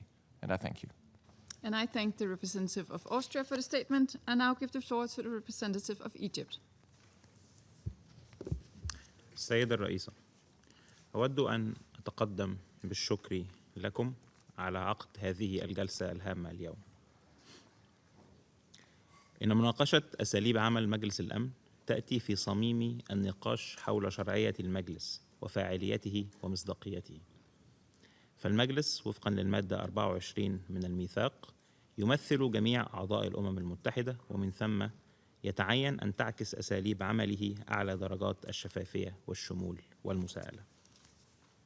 إن مصر تثمن التحسن الملحوظ في أساليب عمل المجلس خلال السنوات الماضية، إلا أنها تؤكد كذلك أن ذلك لا يمكن أن يمثل بديلاً عن الإصلاح الشامل للمجلس في كافة جوانبه وفقاً لمقرر الجمعية العامة 62/557، بما في ذلك حتمية تصويب الظلم التاريخي الواقع على القارة الأفريقية من خلال منحها ما لا يقل عن مقعدين دائمين يتمتعان بحق النقد و3 مقاعد غير دائمة إضافية وفقاً للموقف الإفريقي الموحد الذي عبر عنه توافق أوزلويني وإعلان سرت. بالإضافة إلى ذلك تؤكد مصر أيضاً على أن أي إصلاح حقيقي لأساليب عمل المجلس مهما توافرت حسن النوايا ستظل قيمته محدودة دون التنفيذ الكامل والشامل لكافة قرارات المجلس وخضوع جميع الدول الأعضاء لقراراته والتوقف عن سياسة الكيل بمكيالين في قضايا معينة ولصالح دول بعينها. واسمحي لي سيادة الرئيس أن أركز على 4 نقاط رئيسية ترى مصر أولويتها في الوقت الراهن في سياق الحديث عن تحسين آليات عمل المجلس. أولاً، شهد المجلس خلال السنوات الماضية ارتفاعاً في وتيرة الاجتماعات المفتوحة للعضوية العامة، بما في ذلك الإحاطات والنقاشات المفتوحة، فضلاً عن الإحاطات التي تقدمها الرئاسات المتعاقبة قبل بدء رئاستها وعقب نهايتها، وهي جميعها خطوات إيجابية تساهم في تعزيز شفافية المجلس، إلا أن الاجتماعات المغلقة تظل هي الأهم في آليات اتخاذ القرار داخل المجلس. ومع التسليم بضرورة استمرار الاجتماعات المغلقة وأهميتها لضمان قدرة الدول الأعضاء على التشاور بصراحة ودون قيود، يتعين على المجلس إيجاد صيغة ما لإحاطة العضوية العامة بمجريات هذه الاجتماعات بشكل رسمي معتمد.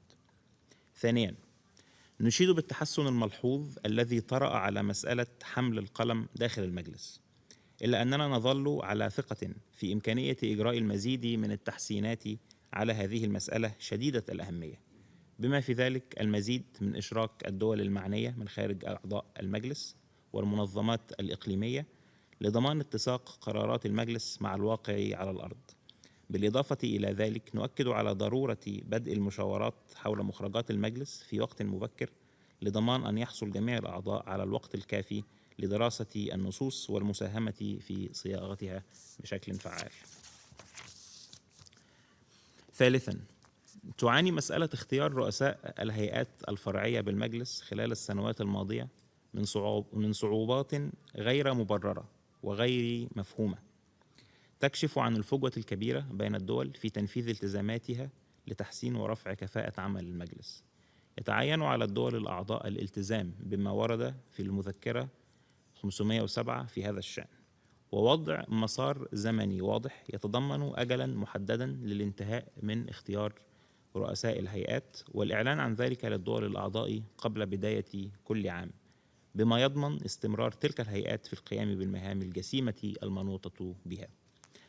رابعاً، يتعين أن يتسم دور مجلس الأمن في عملية اختيار السكرتير العام الجديد بقدر أكبر من الشفافية، ففي الوقت الذي تواصل فيه الجمعية العامة عقد حواراتها العلنية مع المرشحين، لابد للمجلس أن يعلن بصورة واضحة جدوله الزمني وإجراءات عمله، وأن يحافظ على التواصل مع رئيس الجمعية العامة ومع العضوية العامة في هذه المسألة. كما تؤكد مصر على ضرورة تعزيز دور الجمعية العامة في عملية اختيار السكرتير العام، والذي يعمل عند تعيينه لصالح العضوية العامة بأسرها، وليس فقط لصالح الدول الأعضاء في المجلس أو لصالح الدول دائمة العضوية، ويكون السكرتير العام مساءلا أمام العضوية العامة وليس فقط أمام عدد محدود من الدول. شكرا. Shukran Katir. I thank the representative of Egypt, and I now give the floor to the representative of Cuba. Gracias, señora presidenta. Señora presidenta, año tras año debatimos sobre los métodos de trabajo del Consejo de Seguridad sin que se atiendan los llamados históricos de los países del sur. La reforma integral y profunda del Consejo, incluyendo de sus métodos de trabajo, sigue siendo una tarea pendiente. Debe ampliarse la membresía de este órgano en ambas categorías, de forma que permita sea más transparente, democrático y representativo.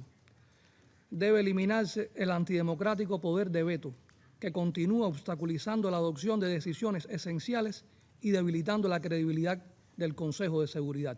Mientras ello no ocurra, los nuevos puestos que se creen en la categoría de miembros permanentes deben tener las mismas prerrogativas y derechos que los actuales, incluyendo el poder de veto. Persiste la tendencia del Consejo de Seguridad a trabajar en formatos cerrados, a presentar cada año al resto de la membresía solo información básica descriptiva de sus labores, a adoptar decisiones sin atender las preocupaciones de los Estados no miembros del órgano y a forzar la toma de acción sobre proyectos de resolución cuando aún existen diferencias considerables en cuanto a su contenido y alcance. Se mantienen igualmente la condición de provisionalidad que ha tenido el reglamento del Consejo desde su creación, la ampliación del alcance de la definición de paz y seguridad internacionales en detrimento de las funciones y responsabilidades de la Asamblea General y la manipulación selectiva de los métodos y prácticas de este órgano en función de agendas políticas y de dominación.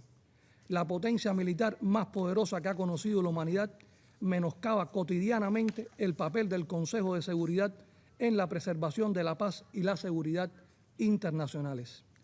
Tienen un amplio historial de agresiones, amenazas de uso de la fuerza, injerencia en los asuntos internos de otros estados e imposición de medidas coercitivas unilaterales en violación flagrante del derecho internacional, incluyendo la Carta de la ONU. Al propio tiempo, contribuye a exacerbar conflictos y divisiones, socava el multilateralismo y la credibilidad y legitimidad de las Naciones Unidas. Contra Cuba, el gobierno de los Estados Unidos arrecia su guerra multidimensional a niveles sin precedentes. Refuerza con saña su estrategia de cambio de régimen que solo ha sembrado caos en otros países. Aplica un genocida castigo colectivo al combinar el reforzamiento extremo del bloqueo económico, comercial y financiero que dura ya casi 7 décadas mediante un cerco energético brutal que supera ya los 6 meses y equivale por sus efectos a un bloqueo naval. Aplica, además, otras medidas unilaterales de presión, como la permanencia de Cuba en su arbitraria lista de estados que supuestamente patrocinan el terrorismo y otras medidas coercitivas contra personas, empresas y otras entidades de sectores estratégicos de la sociedad cubana, incluyendo la economía y la salud pública. A todo ello se suman las peligrosas amenazas públicas de agresión militar directa contra Cuba, proferidas con frecuencia por altos funcionarios estadounidenses, alegando falsos y ridículos pretextos. La amenaza se acompaña de condicionamientos referidos a asuntos internos de nuestro país que corresponden estrictamente a nuestras prerrogativas soberanas como Estado independiente y en ejercicio de la libre determinación. Alertamos una vez más ante este foro sobre las consecuencias incalculables que tendría una aventura militar contra Cuba, no solo para mi país y para los Estados Unidos, sino también para la paz, la seguridad y la estabilidad hemisférica e internacional. El Consejo de Seguridad, que tiene la responsabilidad primordial de mantener la paz y la seguridad internacionales, debería actuar con estricto apego a su mandato frente a esta situación. A pesar del peligro latente de agresión militar, Cuba sigue apostando por la paz y el diálogo, con estricto apego al derecho internacional y respeto mutuo. Con igual interés, estamos decididos a defender nuestra independencia, soberanía e integridad territorial hasta las últimas consecuencias. Renovamos nuestro llamado a las naciones soberanas e independientes, incluidos los miembros permanentes y no permanentes del Consejo de Seguridad, a actuar con firmeza y determinación en defensa del derecho a la paz de un Estado miembro de la organización. Muchas gracias. Gracias. I thank the representative of Cuba for the statement, and I now give the floor to the representative of Liechtenstein. Thank you so much for the floor, Madam President. Madam President, Liechtenstein has long taken an interest in the working methods of the Security Council. Given that, according to the Charter, the Council works on behalf of the membership, we have a clear interest in the Council being able to fulfill its primary responsibility for peace and security. The Council's commitment to its methods of work must befit the life and death consequences of the products it adopts. Liechtenstein, as ever, aligns itself with the statement delivered by New Zealand on behalf of the ACT Group. Madam President, since our last open debate on this topic, we have seen a continued downturn in the number of vetoes cast by the Council's permanent members. This being said, the most recent veto cast on the ongoing crisis in the Strait of Hormuz exemplifies the Council's dysfunction. On this ongoing crisis with worldwide effects, Council members have been unable to commit to a course of action that looks beyond the short-term interest of Council members towards the needs of those suffering its consequences, whether through disruptions to global trade, food shortages, or humanitarian action. This is even the case when Council members have sought co-sponsorships from the wider membership, only to fail to bring relevant texts to action. We are pleased to see the General Assembly continuing to respond to vetoes through the veto initiative and encourage action as appropriate. We also note that 11 Council members are among the 130 signatories to the ACT Code of Conduct who have pledged to support timely and decisive action to prevent and end atrocity crimes. In addition, in last year's resolution on the revitalization of the General Assembly, all Council members decided to support credible, timely, and decisive action by the Security Council in exercise of its primary responsibility for the maintenance of international peace and security, and to refrain from measures impeding action to prevent or end the commission of genocide, crimes against humanity, or war crimes. Furthermore, we encourage all Council members to clarify their approach to the application of the relevant part of Charter Article 27.3, as was agreed in the Pact for the Future.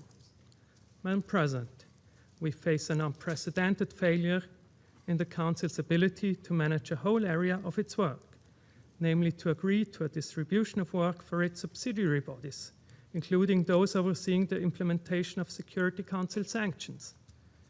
This year's disagreement was not only fully preventable, but has the potential to disrupt the work of the Council on an indefinite basis. We urge relevant Council members to find space for the necessary compromise. Madam President, we are pleased to see the Council taking up its role in the selection and appointment process of the incoming Secretary General, and reiterate their hope that the process is concluded in the coming weeks in order to give the Secretary General-elect sufficient time to prepare for their time in office. The membership made a landmark agreement on the structure of this process in the resolution on the revitalization of the General Assembly, which should be upheld in full. The process should be guided by the principles of transparency, accountability, and inclusivity, something notably absent, for example, in the decision not to formally release the results of its straw polls, instead relying on members to leak such results to the public. We encourage the Council to codify its role in the process through discussions in the informal working group. I thank you so much. I thank the representative of Liechtenstein for the statement, and I now give the floor to the representative of Indonesia. Madam President, I thank Denmark for convening this open debate, and also Pakistan as co-chairs of Informal Working Group on Working Methods for their works. Allow me also to appreciate Ms. Shamala Kandia Thompson for her insightful briefings. Indonesia welcomes this annual debate as an opportunity for a strategic assessment of the Council's working methods. Our objective must remain steadfast to shape a Council that is genuinely fit for the future, relevant and capable of navigating an increasingly volatile global landscape. Outside this chamber, we are confronted by an increasingly unstable global environment, marked by the proliferation of protracted conflicts and humanitarian emergencies. Yet, inside this room, geopolitical differences paralyze our collective will, turning vital decisions into inactions. Against this backdrop, allow me to highlight 3 points. First, improving the Council's working method must be an integral part of the broader UN reform. We should not mistake symptoms for the disease.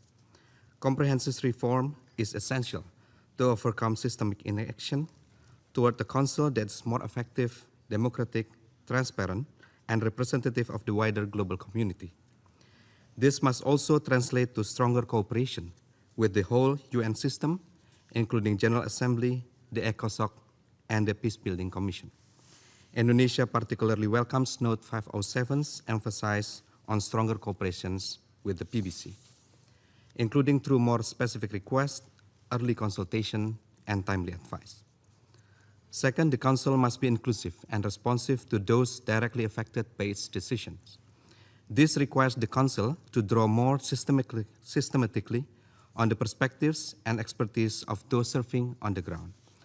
To this end, we encourage deeper cooperations with regional organizations, including by inviting them to the Council's meeting as briefers.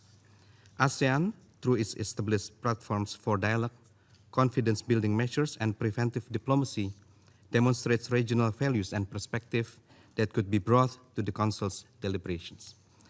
This same principle must also guide the Council's engagement with troop and police contributing countries. Their perspective must meaningfully inform the Council's decisions to ensure they are tailored to evolving situations and challenges on the ground. Third, procedural matters must not become sources of paralysis. Note 507 should be fully implemented to identify and remove bottlenecks in the Council's working methods. The continuing lacks of agreements on the allocations of chairs and vice chairs of subsidiary bodies for 2026 is a case in point. When procedural matters remain unresolved, they can directly constrain the Council's ability to fulfill its mandate and respond to crises on the ground.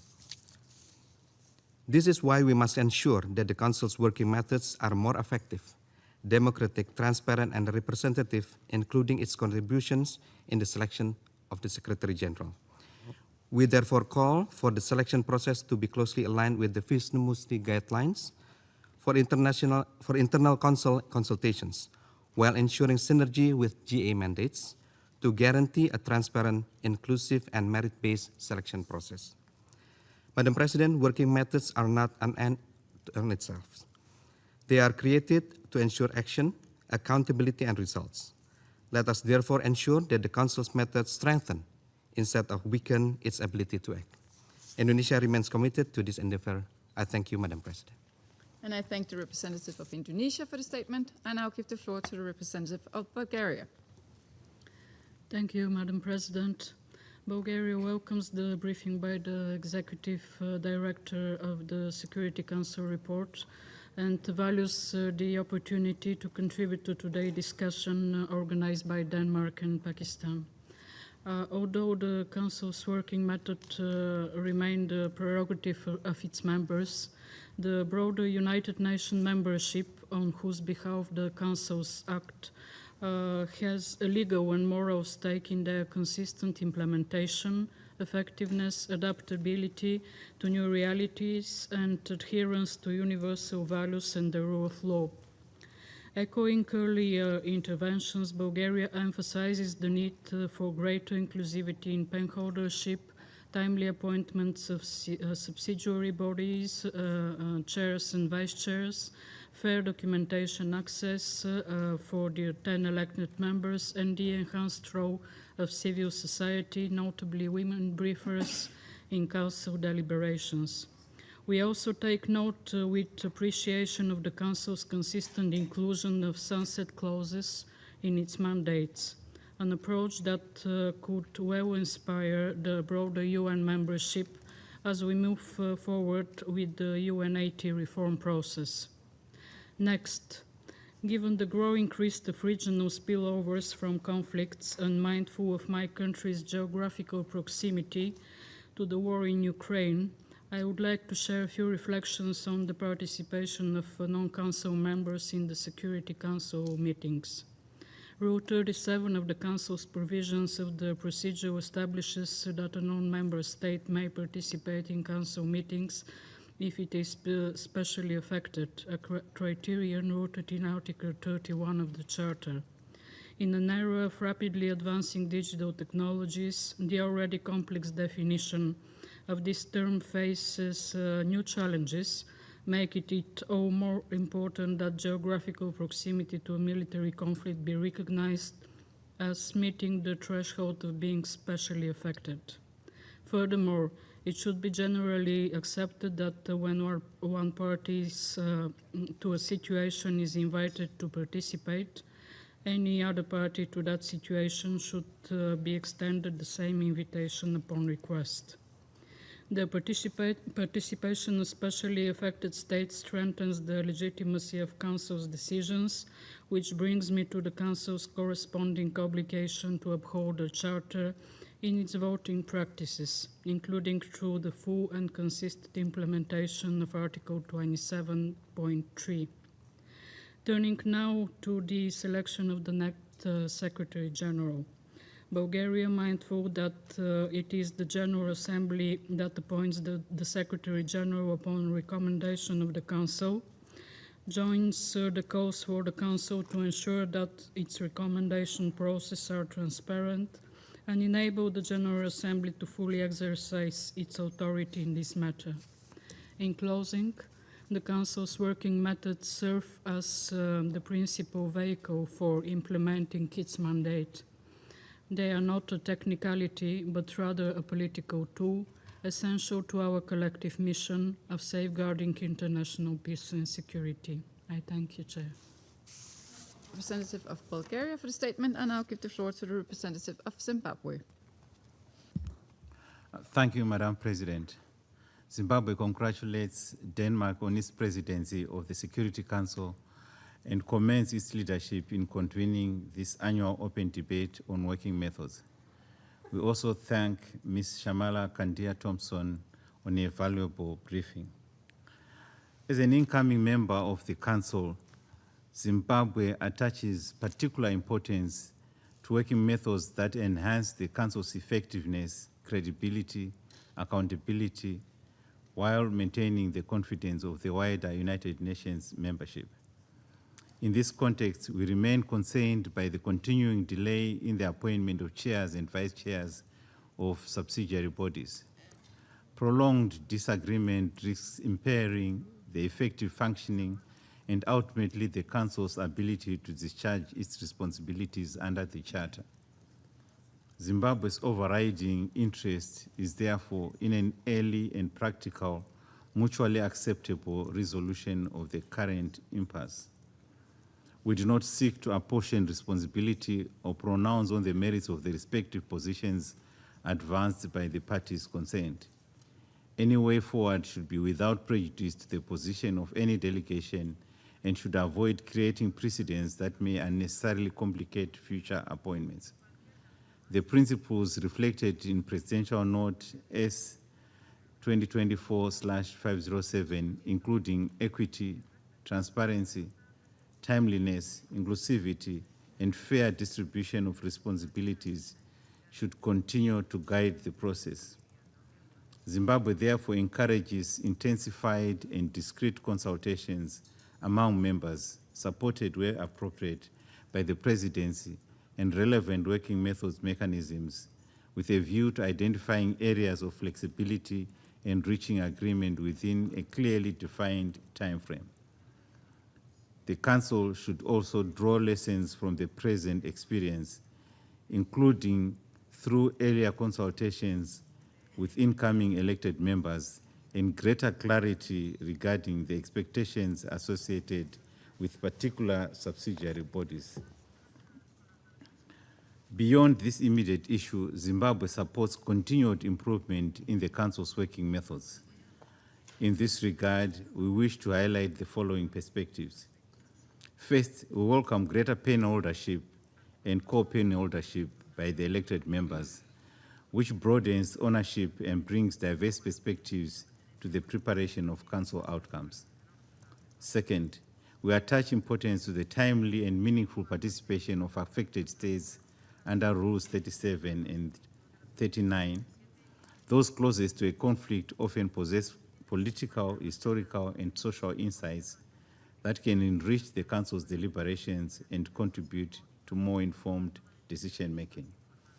Third, on African peace and security situations, early and systematic engagement with the African Union and relevant sub-regional organizations can strengthen ownership, legitimacy, and effectiveness of Council decisions. Engagement with troop and police contributing countries should likewise be enhanced. Finally, transparency should extend to the decisions of particular importance to the wider United Nations membership, including the selection of the next Secretary General. Madam President, working methods cannot substitute for structural reform of the Security Council.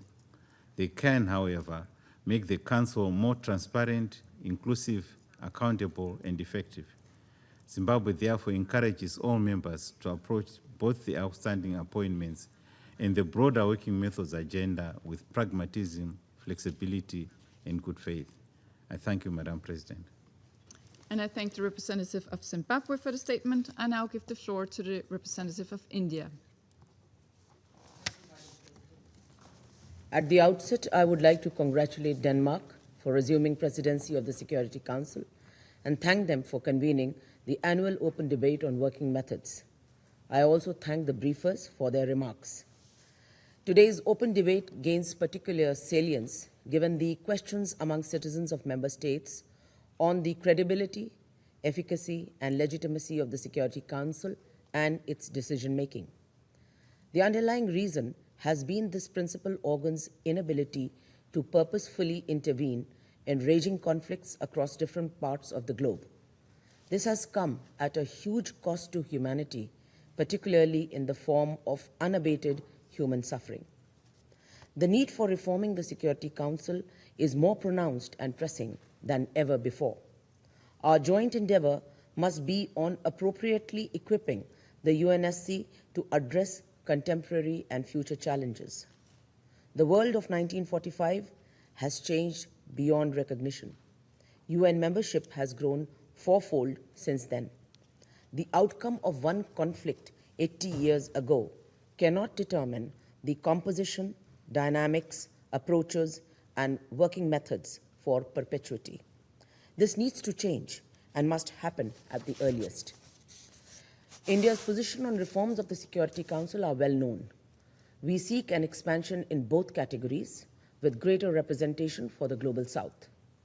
This could be achieved only through text-based negotiations with clearly defined milestones and timelines.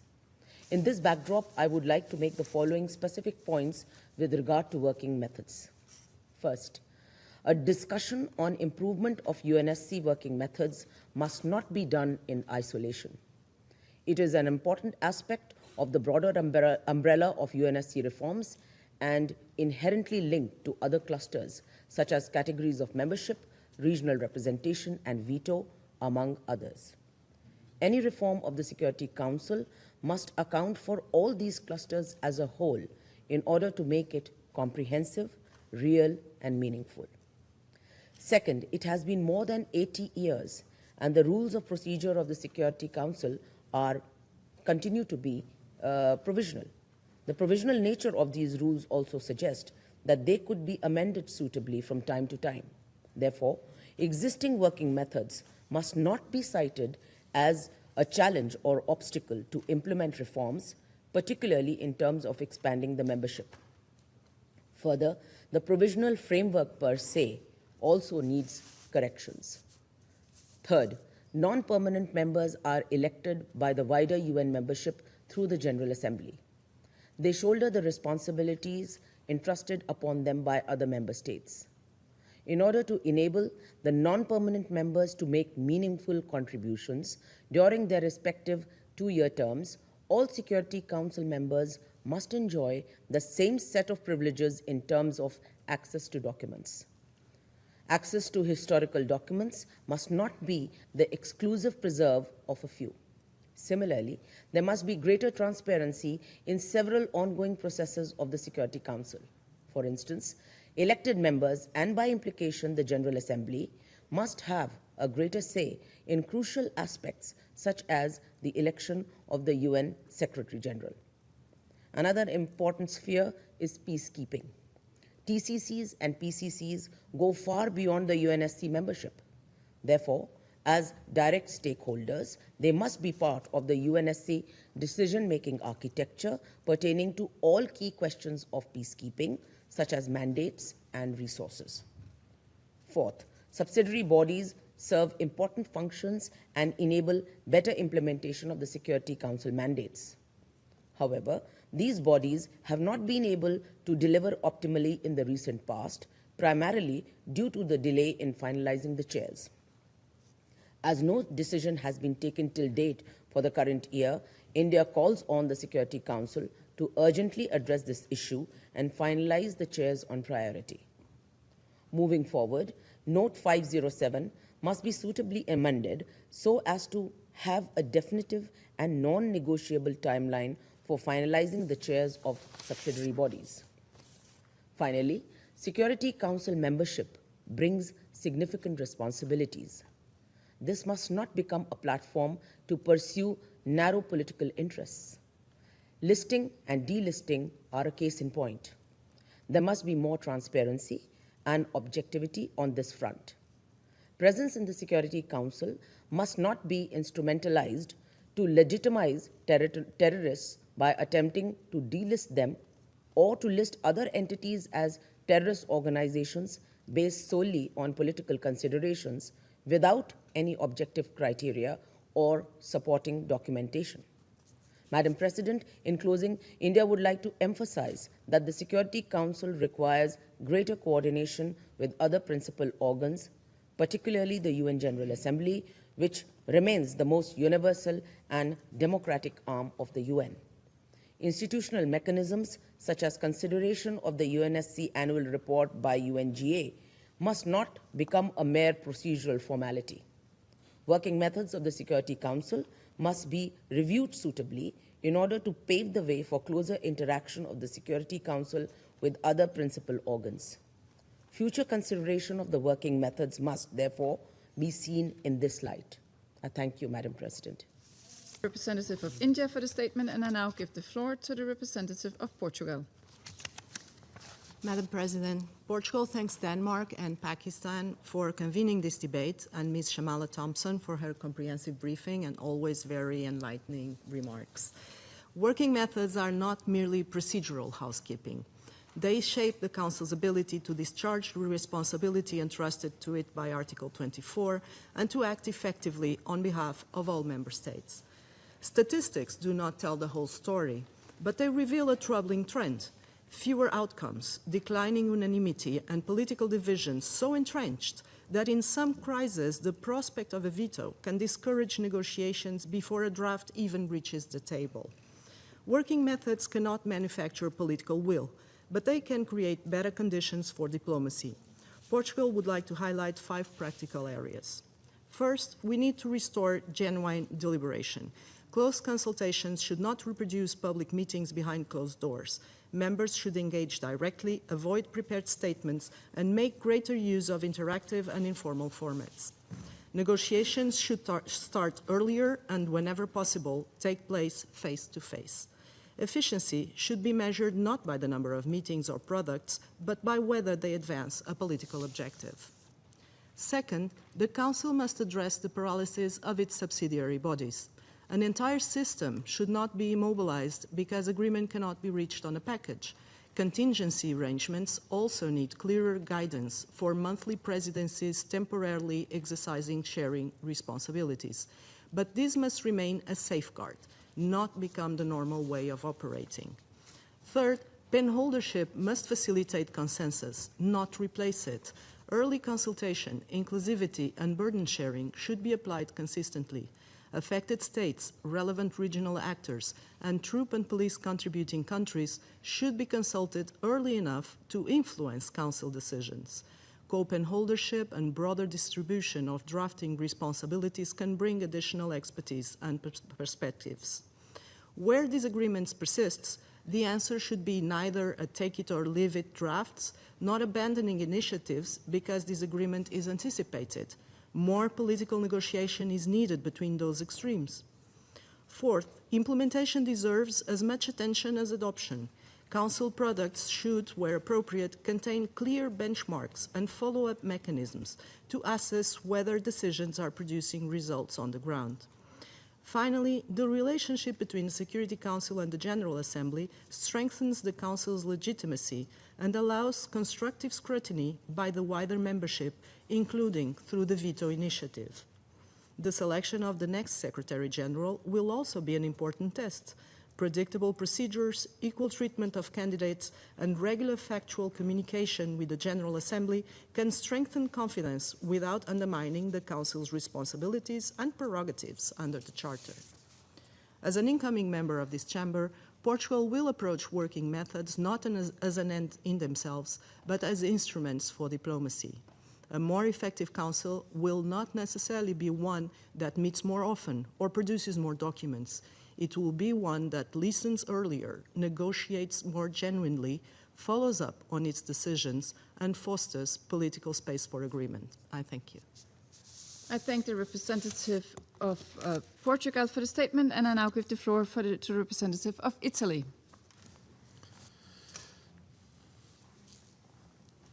Madam President, I thank you for convening this meeting on a topic which is of the utmost importance and deserves our continued attention. The international community has a vital interest in a Security Council that is efficient and effective in carrying out its primary responsibility for the maintenance of international peace and security, which is critically needed in today's complex global environment.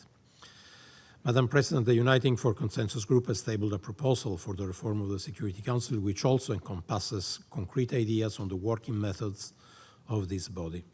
Flexible, inclusive, and transparent decision-making processes are key aspects of any reformed Security Council, as well as of an enhanced relationship between the Council and the General Assembly. Inclusive working methods in particular should entail the possibility for all elected members to play a greater role in the Security Council.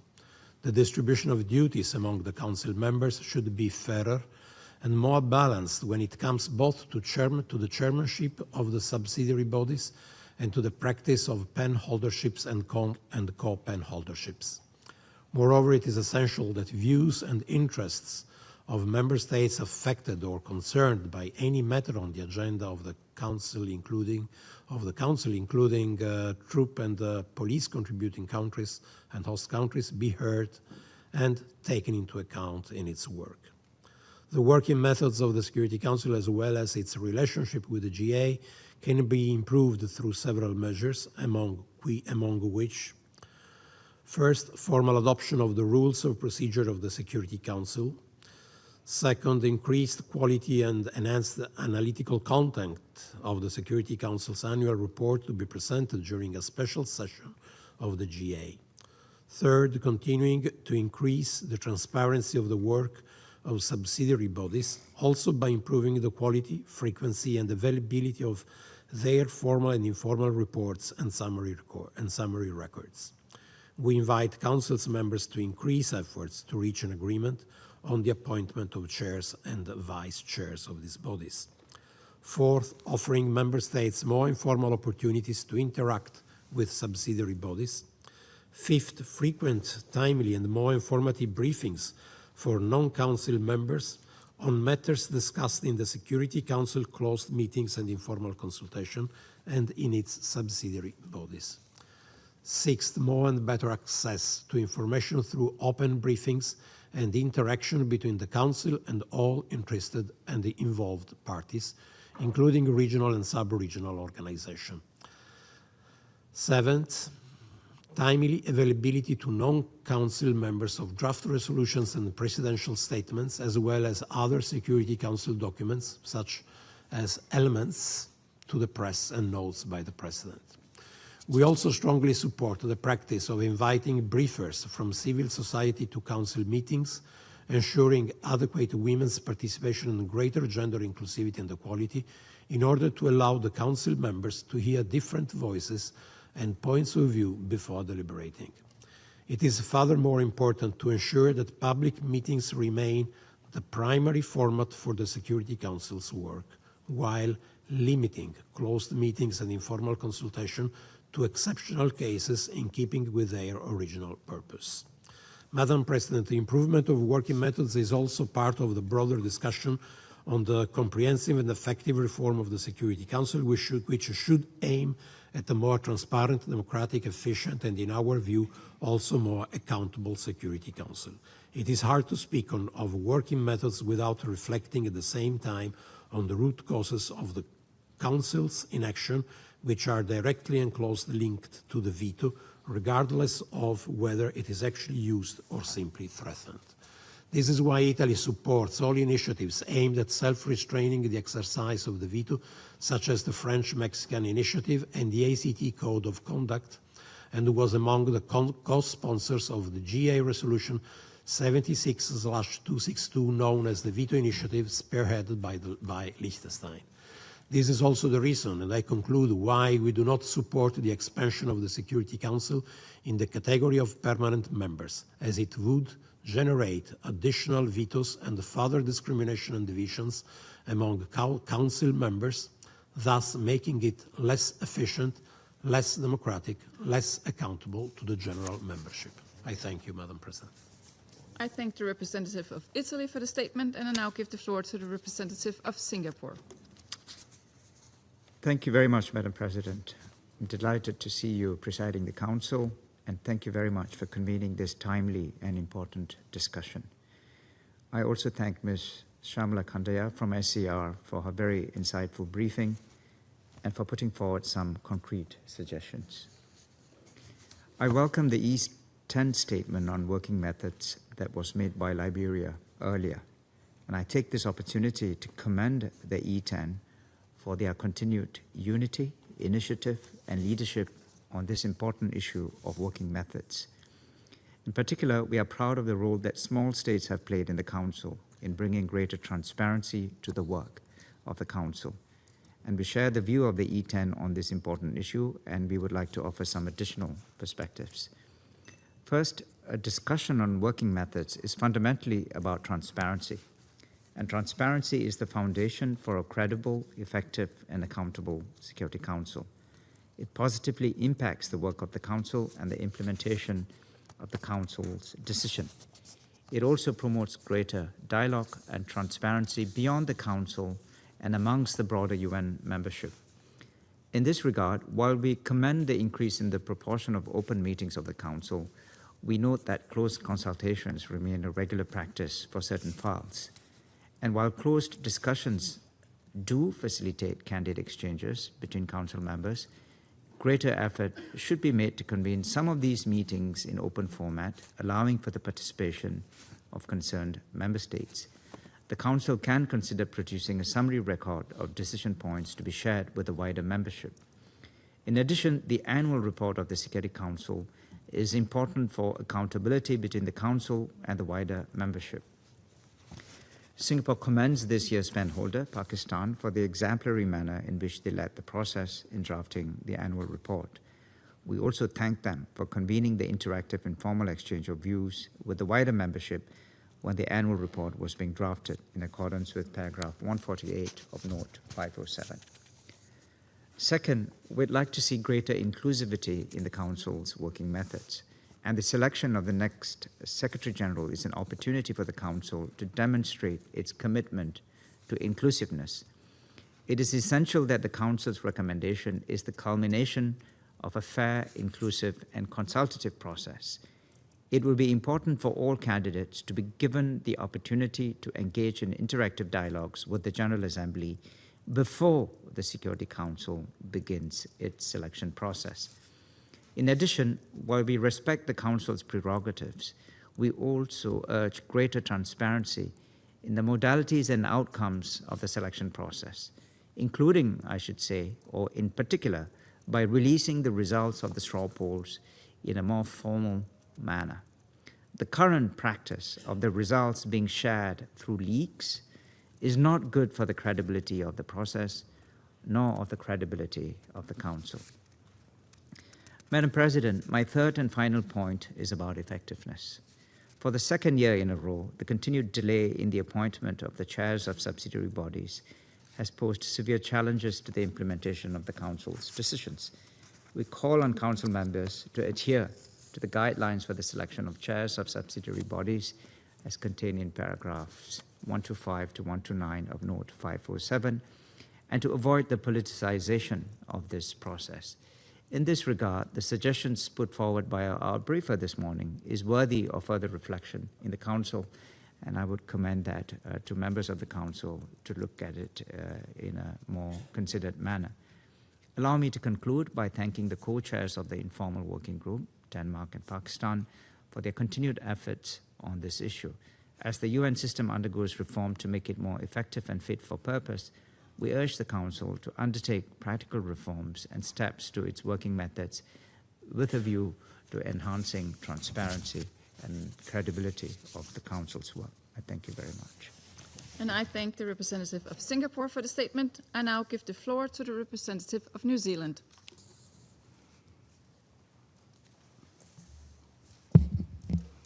I have the honour to deliver this statement on behalf of the Cross-Regional Accountability, Coherence and Transparency Group of 27 member states. President, effective working methods are not a procedural luxury. They are essential to the Council's ability to discharge its responsibilities under the Charter. As Article 24 reminds us, the Council acts on behalf of the entire United Nations membership. How it conducts its work is therefore of relevance and concern to us all. Allow me to focus on 4 areas. First, the Council's subsidiary bodies. ACT remains concerned by the delay in appointing chairs and vice chairs. Subsidiary bodies are essential to implementing the Council's mandates, and leaving them without agreed leadership undermines continuity, effectiveness, and the Council's credibility. ACT has repeatedly raised this concern. We appreciate the efforts of successive Council presidencies to serve as caretakers, but temporary arrangements cannot become the norm. The past 2 years have demonstrated that current arrangements are insufficient to guarantee timely appointments. ACT therefore calls for strengthening of paragraphs 124 to 129 of Note 507, including clearer timelines and effective contingency arrangements when consensus cannot be reached. ACT encourages the Council to reinforce 1 October as a genuine deadline and establish a clear fallback mechanism, including to ensure the effective functioning of subsidiary bodies in the event of disagreement. This could include allowing outgoing chairs and vice chairs to continue temporarily or assume caretaker responsibilities until agreement is reached. Second, the selection and appointment of the next Secretary-General. ACT has consistently advocated for a process that is fair, transparent, inclusive, and conducted on an equal basis for all candidates. Transparency does not weaken the Council's role, it strengthens the legitimacy of its recommendation to the General Assembly. While we recognise some progress this year, including greater clarity around the timing of the first straw poll, we continue to encourage a more cohesive relationship between the timing of nominations, General Assembly dialogues, and the Council's consideration of candidates. These practices should be institutionalised rather than reinvented with each selection process, including greater transparency around straw polls. ACT has previously called for regular updates from the Council President and official announcement of results. Given that informal results quickly enter the public domain in an unverified manner, a structured approach to communicating results could enhance transparency while avoiding uncertainty and undue pressure on Council members or the Presidency. We also encourage sustained and structured communication between the presidents of the Security Council and the General Assembly. The Secretary-General serves the entire membership, and the Charter assigns important and complementary roles to both organs. ACT encourages the Council to conclude its consideration of candidacies and make its recommendation no later than 1 October 2026, including to suggest more than one candidate for consideration by the General Assembly. Third, the Council building further trust amongst its members. Council interactions increasingly take place through formal meetings and prepared statements. These have their place, but diplomacy also requires space to listen, to practically explore ideas and understand respective positions. ACT therefore encourages more regular informal exchanges among Council members, including informal lunches, fireside discussions, and, where appropriate, exchanges with the Secretary-General. The Council could also consider periodic retreats away from headquarters without prepared statements to enable more candid discussions. Fourth and finally, the Council must strengthen its relationship with the wider UN membership. This means more systematic engagement with countries directly affected by Council decisions, meaningful and timely consultations with troop and police contributing countries, and more regular dialogue with the Peacebuilding Commission.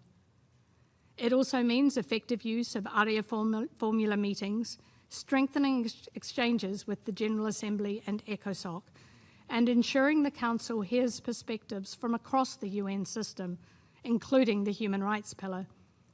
President, working methods are not only about procedures, ultimately they're also about behaviour. A more transparent, inclusive and effective Council requires members to engage earlier, listen more closely, negotiate in good faith, demonstrate flexibility and rebuild trust. Note 507 provides an important framework, but frameworks only work when implemented and regularly updated to reflect current realities and challenges. The Council has an important responsibility to act on behalf of the entire membership, which its working methods should reflect. I thank you, President. Representative of New Zealand for the statement. I now give the floor to the representative of Romania. Thank you very much, Madam President, and thank you for convening this important debate.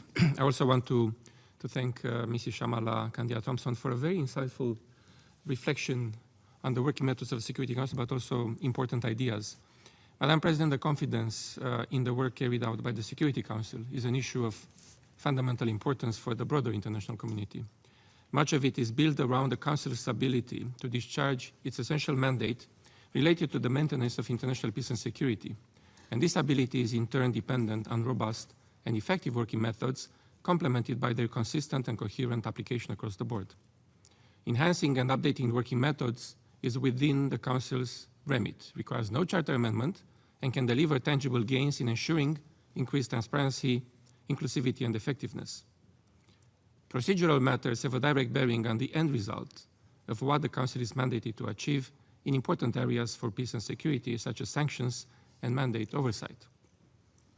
No discussion on the working methods of the Security Council can be advanced without referencing its core decision-making mechanisms on peace and security and their inherent challenges.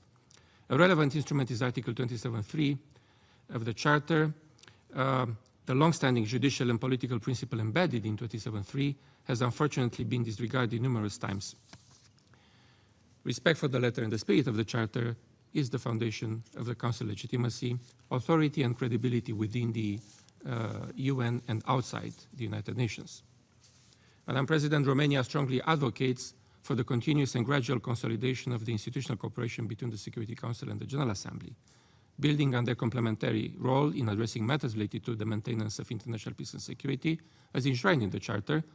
The progressive contribution of the General Assembly in this field throughout 8 decades cannot be overlooked. For this reason, consultation and coordination between the two are not only a matter of procedure, but are critical safeguards for the coherence and legitimacy of the UN system as a whole. One important contribution is the annual report of the Security Council, which enhances transparency on matters related to the maintenance of international peace and security. We welcome efforts to make the report more comprehensive, including by a focus on core issues that frame the current debate on its functioning, such as the use of the veto. And this is a direct result of the commitments undertaken consensually by UN member states last year in the resolution 79327 on the revitalization of the work of the General Assembly, and as part of a strategic political outlook in the Pact for the Future. Pursuant to similar positive developments and building trust in the work carried out by the Council, Romania looks forward to concrete steps towards the implementation of the objectives set out in Note S 2024/507. To this end, we see merit in the establishment of a periodic structured implementation review by the informal working group on documentation and other procedural questions, which would provide an itemized presentation of the provisions that are being observed and those that are not. Madam President, as we have embarked on the process of selection and appointment of the upcoming Secretary General of the United Nations, we must reflect on what further improvements can be sought to ensure the most efficient and effective cooperation between the two main organs entrusted with the responsibility on this topic, the Security Council and the General Assembly. Even as they may have distinct roles, different rules of procedure and working methods, it is evident that they cannot approach this process in a siloed manner. Resolution 179/327 offers the contours for this collaboration, and its implementation is key to ensuring the process of selection and appointment is carried in a predictable manner, guided by the principle of transparency and inclusivity. And I will also add that it's important for the legitimacy of the outcome of the overall process. We seize this opportunity to call for a practical and consensual solution to the dissemination of results in the informal Security Council straw polls to the wider UN membership in a structured and consistent manner, reflective of the good collaboration among these organs and the spirit of the process. Such further efforts are concrete steps in building trust between these main organs and implicitly in the UN system. And of course, it's very much important as they involve the entire UN membership. To conclude, we commend the Council for placing its working methods under continuing review, and we encourage it to move from the enumeration of good practice to its consistent observance. Thank you. I thank the representative of Romania for the statement, and I now give the floor to the representative of Estonia. Thank you, President. Thank you for convening this important discussion today, and Ms. Thompson for her insightful briefing. Estonia aligns itself with a statement delivered by New Zealand on behalf of the Accountability, Coherence and Transparency Group. Allow me to add a few points in our national capacity. First, the use of the veto and the threat of the use of the veto continue to be the main obstacles in preventing the Council from taking timely and decisive action in responding to atrocity crimes or violations of international law. Estonia reiterates its call to refrain from vetoing resolutions aimed at ending mass atrocities in line with the France-Mexico proposal and the Act's Code of Conduct. We also reiterate our call for the full application of Article 27(3) of the Charter and its obligatory provision to abstain in cases when members of the Council are a party to a dispute. We believe that this obligation, stemming directly from the Charter, should be reflected in Note 507. Secondly, the record-breaking delay in appointing chairs and co-chairs of the Council's subsidiary bodies continues to hinder the work of the sanctions committees and working groups, weakening the Council's ability to fulfill its mandate and implement its resolutions. We encourage the Council members to resolve this impasse, including by considering moving away from a package deal approach, allowing the continuing members to continue serving as chairs, or vice chairs to step in as interim chairs. Thirdly, we emphasize the importance of the Council visiting missions to their decision-making quality. Studying reports and listening to briefers in New York is important and valuable, yet it cannot substitute the first-hand information one receives on the ground through direct engagement with local communities, stakeholders, or parties to the conflict. Given the financial constraints, a small and more targeted visiting mission could be considered. To further enhance their impact, the findings of such missions should be systematically incorporated into the Council's subsequent discussions and decision-making. Finally, Estonia continues to encourage the Council to ensure that the process of the selection of the next Secretary General within the Council is transparent and inclusive. The General Assembly should be able to make an informed and meaningful decision on the appointment of the Secretary General. We encourage the Council to suggest to the Assembly more than one candidate for its consideration. We further call the Council to consider to publicly announce the results of its straw polls, allowing both candidates as well as the Assembly to hear them directly from the Council. President, to conclude, there is a growing urgency increasing the effectiveness of the Security Council and its ability to carry out its primary responsibility to maintain international peace and security. The credibility of this organization is on the line. I trust that the Council will work to implement improvements presented today on the working methods. I thank you. And I thank the representative of Estonia for the statement. I now give the floor to the representative of Japan. Thank you, Madam President. I thank Denmark for convening this open debate on the implementation of Note 507. I also thank the briefer for very insightful briefing. Japan welcomes this annual debate, which offers UN member states a valuable opportunity to put forward proposals for improvements to the Council's working methods under paragraph 111 of the note. The significance of Note 507 lies in its role in guiding the Security Council to continuously improve its working methods, maintaining the right balance between transparency and efficiency, which is by its very nature a work in progress, one that knows no finish line. Madam President, since 2006, every time when Japan served as elected member of the Council, Japan chaired IWG. In 2006, the first Note 507 was adopted, and in 2010, 2017, and most recently 2024, the Council adopted revised Note 507, negotiated through IWG, chaired by Japan. Japan wishes to express its sincere appreciation to Denmark and Pakistan for their dedication as co-chairs of the IWG last year, and hopes for continued progress under the next chair once appointed. Note 507 represents a culmination of years of collective effort, yet its full significance can only be realized through faithful implementation. In this regard, Japan shares a serious concern about appointment of the chairs of subsidiary bodies for this year, expressed by the E10 members in their letter dated 30th of July. 8 months into the current term, the chairs have yet to be named. As paragraph 124 of the note makes clear, Council members are expected to make every effort to agree on such appointment by 1st of October of the preceding year. Japan strongly urges that agreement be reached without further delay through balanced, transparent, efficient, and inclusive consultation. Madam President, in order to enhance Council's efficiency, informal consultations offer a valuable forum for candid and constructive exchanges, given the complexity and sensitivity of matters handled by the Council. Japan encourages members to make full use of this format, fostering interactive discussions through flexible exchanges between briefers and Council members. Recognizing the important role of informal consultations, Japan considers that future revision of Note 507 should incorporate provisions promoting more interactive exchange at informal consultations of the fall. From the perspective of enhancing transparency, Japan has proposed making better use of monthly assessment prepared by the Council Presidency. At present, these assessments are often not submitted or are significantly delayed, undermining the transparency of the Council's work.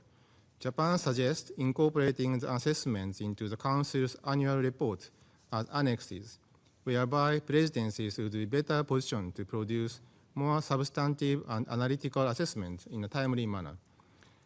On a related note, the ongoing Secretary General selection process warrants particular attention.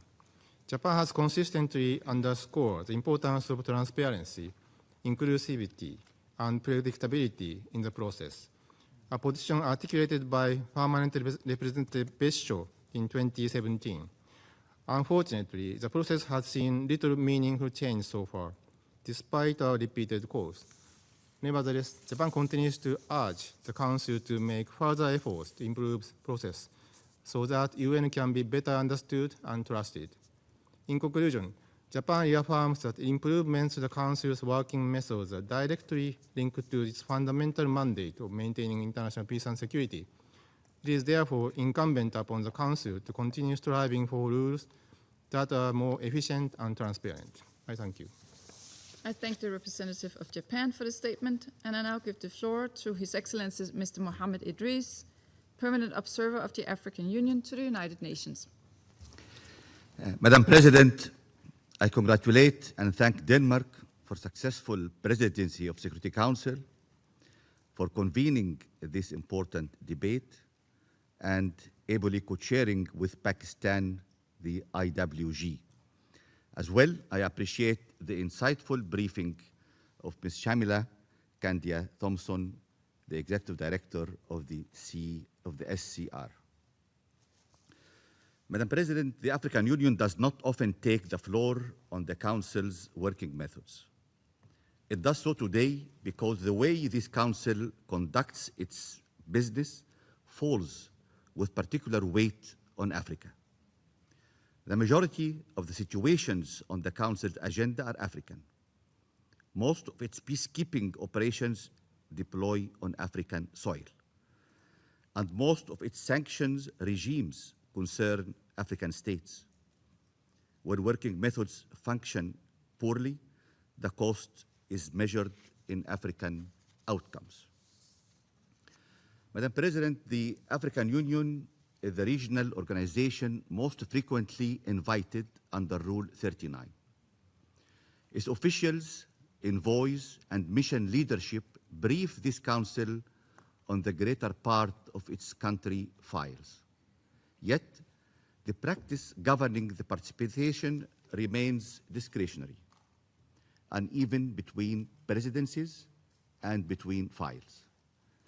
The concept note asks how Rules 37 and 39 could be applied more fairly and more consistently.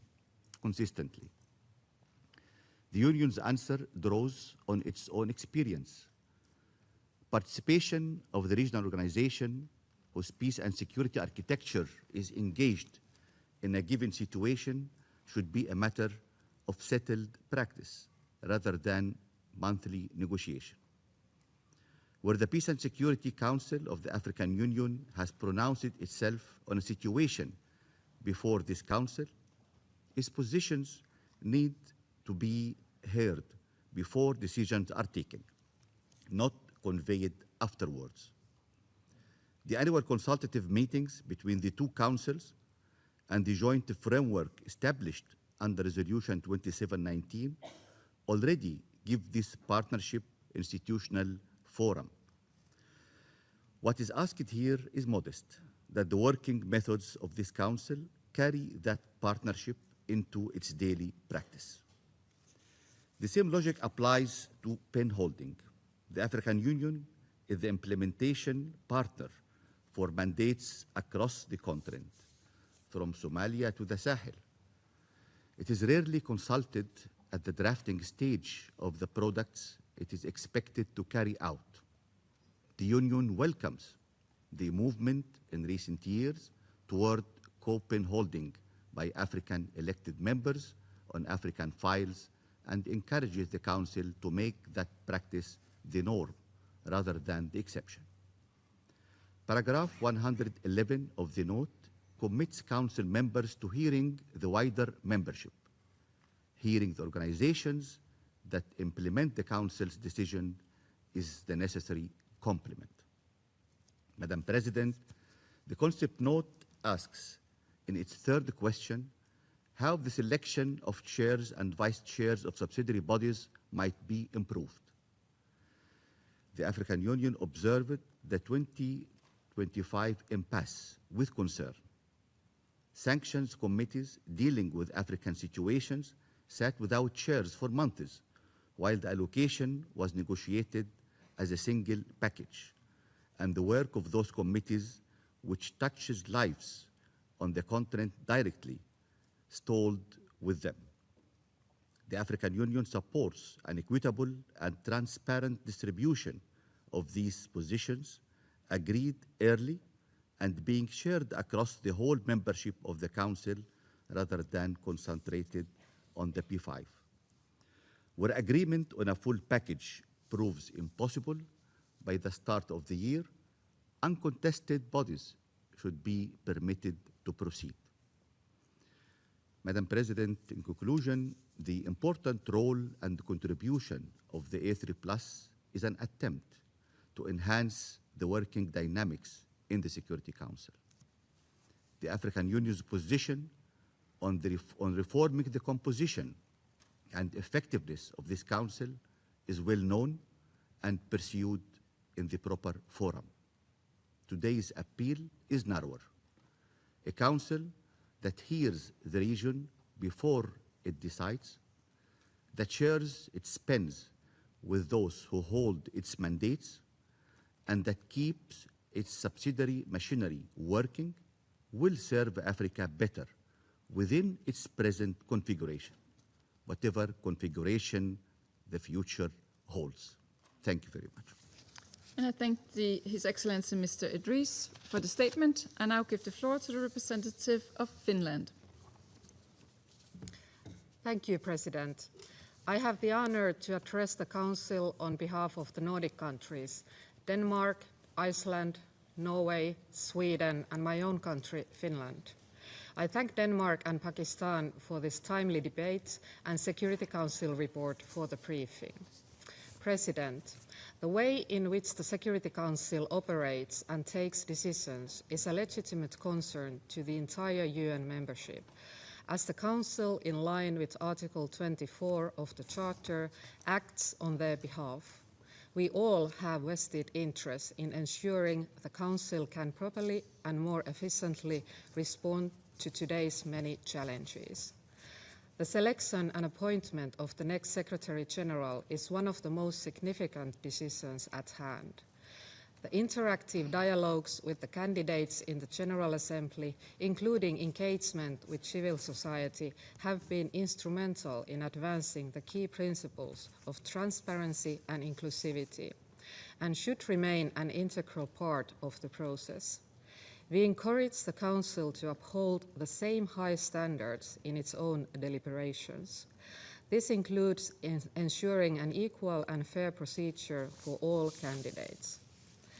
The selection and appointment process is a joint endeavour of the General Assembly and the Security Council, and the results of the Council's straw polls should be communicated to the GA member states in an appropriate manner, rather than through inevitable leaks. We further underscore the importance of geographical balance and gender equality, and are encouraged by the number of highly qualified women candidates. President, the Nordic countries remain deeply concerned by the continued inability of the Council to reach agreement on the allocation of the chairs and the vice chairs of subsidiary bodies. The uncertainty may have consequences extending beyond the current Council term. This is not merely a procedural matter. We share the concern expressed by the elected members in their letter in July that this prolonged impasse undermines the credibility, effectiveness, and institutional integrity of the Council and hampers its ability to discharge its charter responsibilities.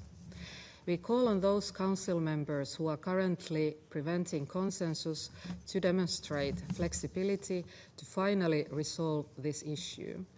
Looking ahead, we believe that efforts should be made to review and improve the process, including in the context of IWG.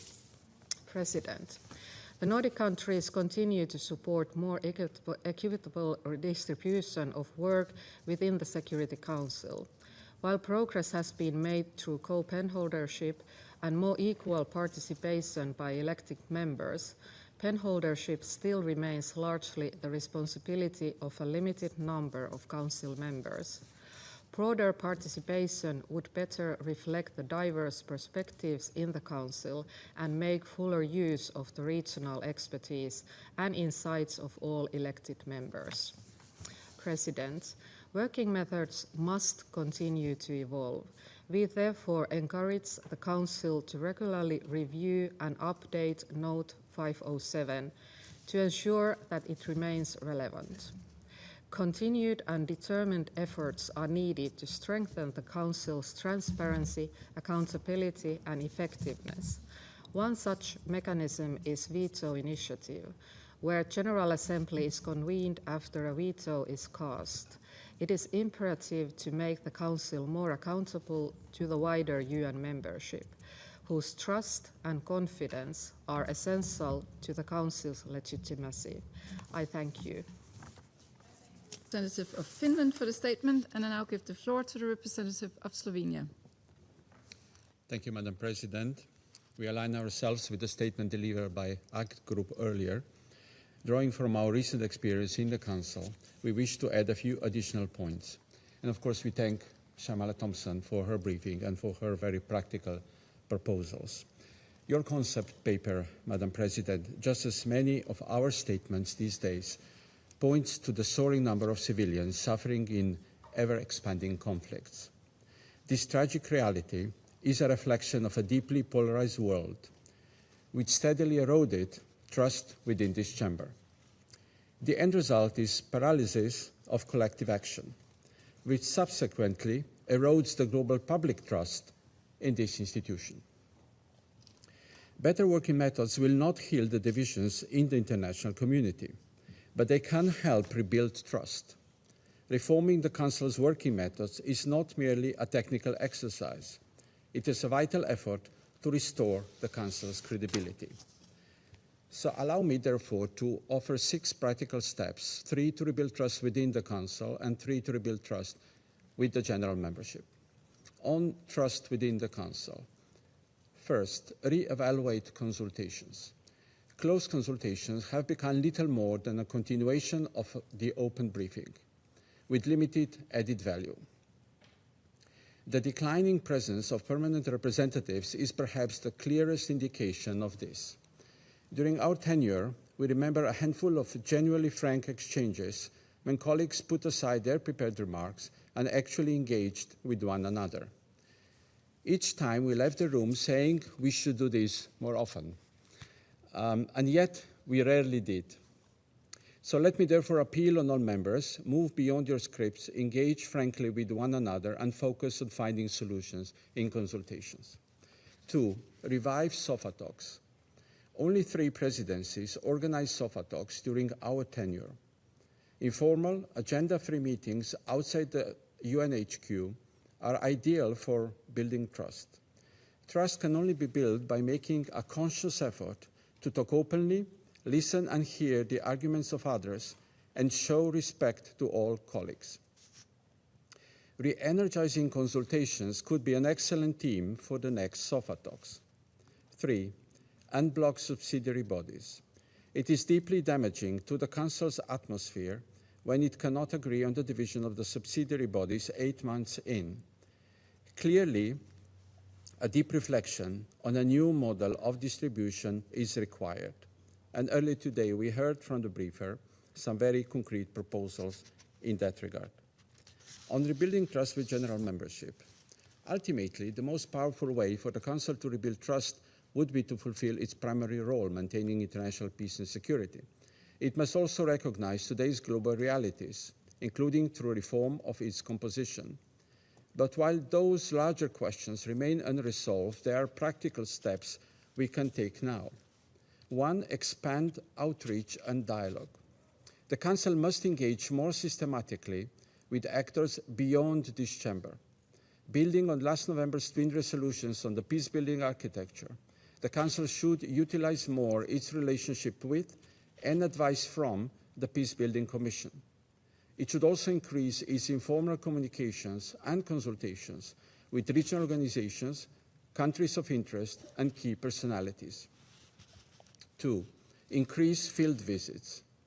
Field visits can provide something no briefing can fully replicate: first-hand understanding of realities on the ground. They allow the Council to send political messages directly and to support peace efforts in a visible way. Plus, they build trust among the Council members themselves. If mobilizing an entire Council is too cumbersome, one should explore smaller delegations mandated to visit on the Council's behalf. The topic of possible field visits could be a standing agenda item of the presidency breakfast meetings. 3, restore decorum and respect. Finally, we need to restore decorum. When council meetings descend into shouting matches, the institution loses authority. We should establish clearer common understanding on conduct in this chamber, including on the introduction and display of props. Agreeing on a note that would guide the Council on this matter is essential. Madam President, to conclude, none of these proposals will resolve the geopolitical divisions that confront this Council, but working methods are not irrelevant to those divisions. So encourage all Council members, all Council colleagues, to reflect on their own approach in this chamber. As Paulo Coelho once said, the world is changed by your example, not by your opinion. Thank you.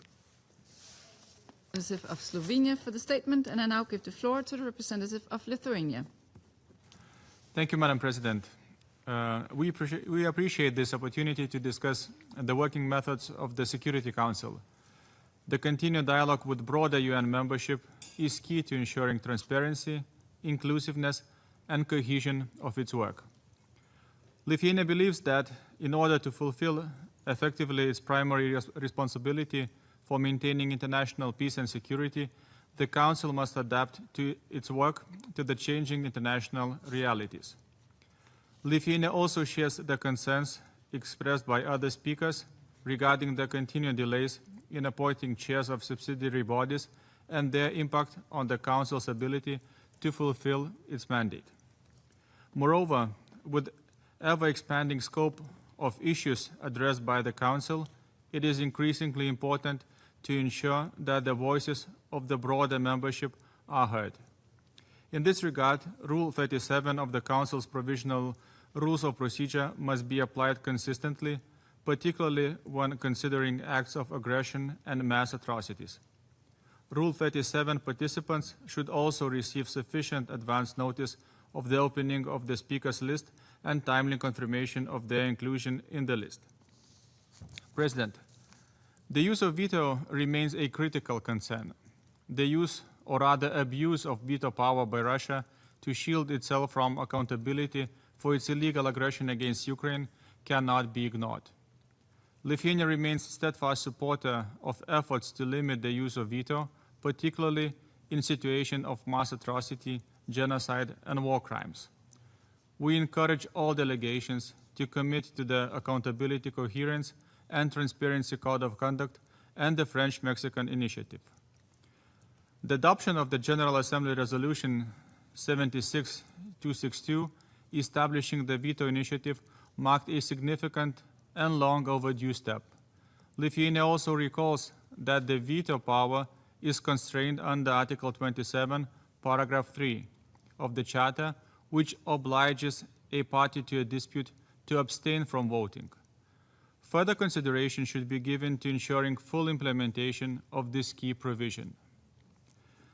President, Lithuania joins calls for greater transparency in the Council's deliberations, including through a better balance between public meetings and closed consultations and more meaningful interaction with the wider UN membership.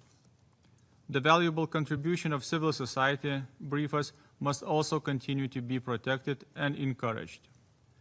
Improving working methods cannot replace comprehensive Security Council reform. However, practical procedural improvements need not wait for such reform. We urge the Council to heed these calls and translate this dialogue into concrete action. I thank you. Representative of Lithuania for the statement, and I now give the floor to the representative of Malta. Thank you, Madam President, and thank you also to the briefer for her insightful remarks. Entrusted with the primary responsibility for the maintenance of international peace and security, the Security Council acts on behalf of the wider membership and in the collective interest of the international community. Its working methods are therefore central to its legitimacy and credibility. Today, more than ever, ensuring the Council works collectively, efficiently, and transparently while maintaining the confidence of the membership it serves is imperative. In this regard, allow me to make 4 points. First, we must address the use of the veto and the risk of Council paralysis. While the Charter provides permanent members with a distinct voting prerogative, the exercise of the veto should not come at the expense of the Council's ability to discharge its responsibilities. Malta, apart from being a member of the Uniting for Consensus group, continues to support initiatives aimed at promoting the responsible use of the veto, including the ACT Code of Conduct, the Franco-Mexican Initiative, and the General Assembly Veto Initiative. Malta also reaffirms its support for efforts to ensure the full implementation of Article 27.3 of the Charter, supporting a dedicated chapter in the Council's annual report on its application. Second, inclusivity must remain at the heart of the Council's working methods. For the Council to act on behalf of the wider membership, its working methods must ensure meaningful opportunities for engagement beyond the Council itself, including with the General Assembly and with regional organizations, to strengthen its ability to respond to situations on its agenda. Inclusivity should also extend beyond the intergovernmental system.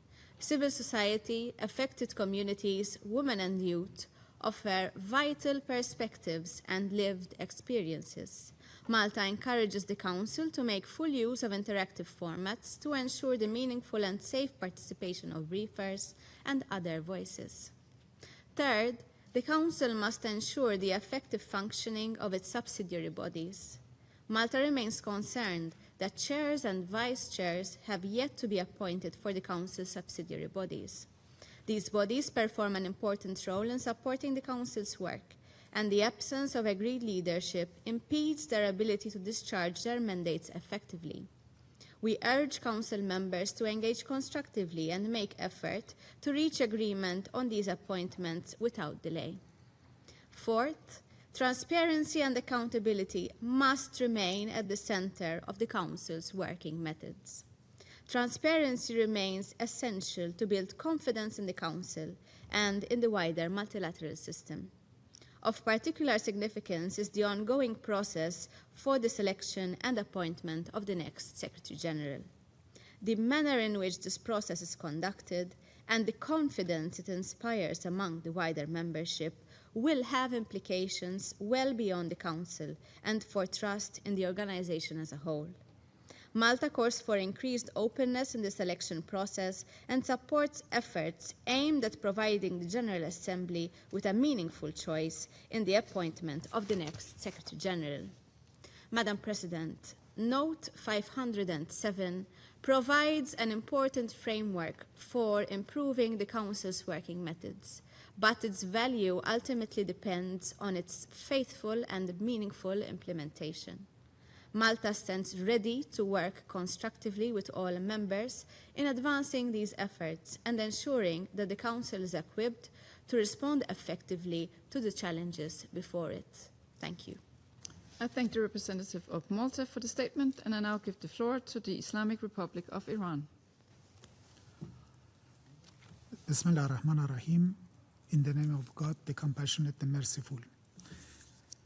Madam President, the working methods of the Security Council are not merely procedural. They directly affect the Council's credibility, legitimacy, and effectiveness in maintaining international peace and security.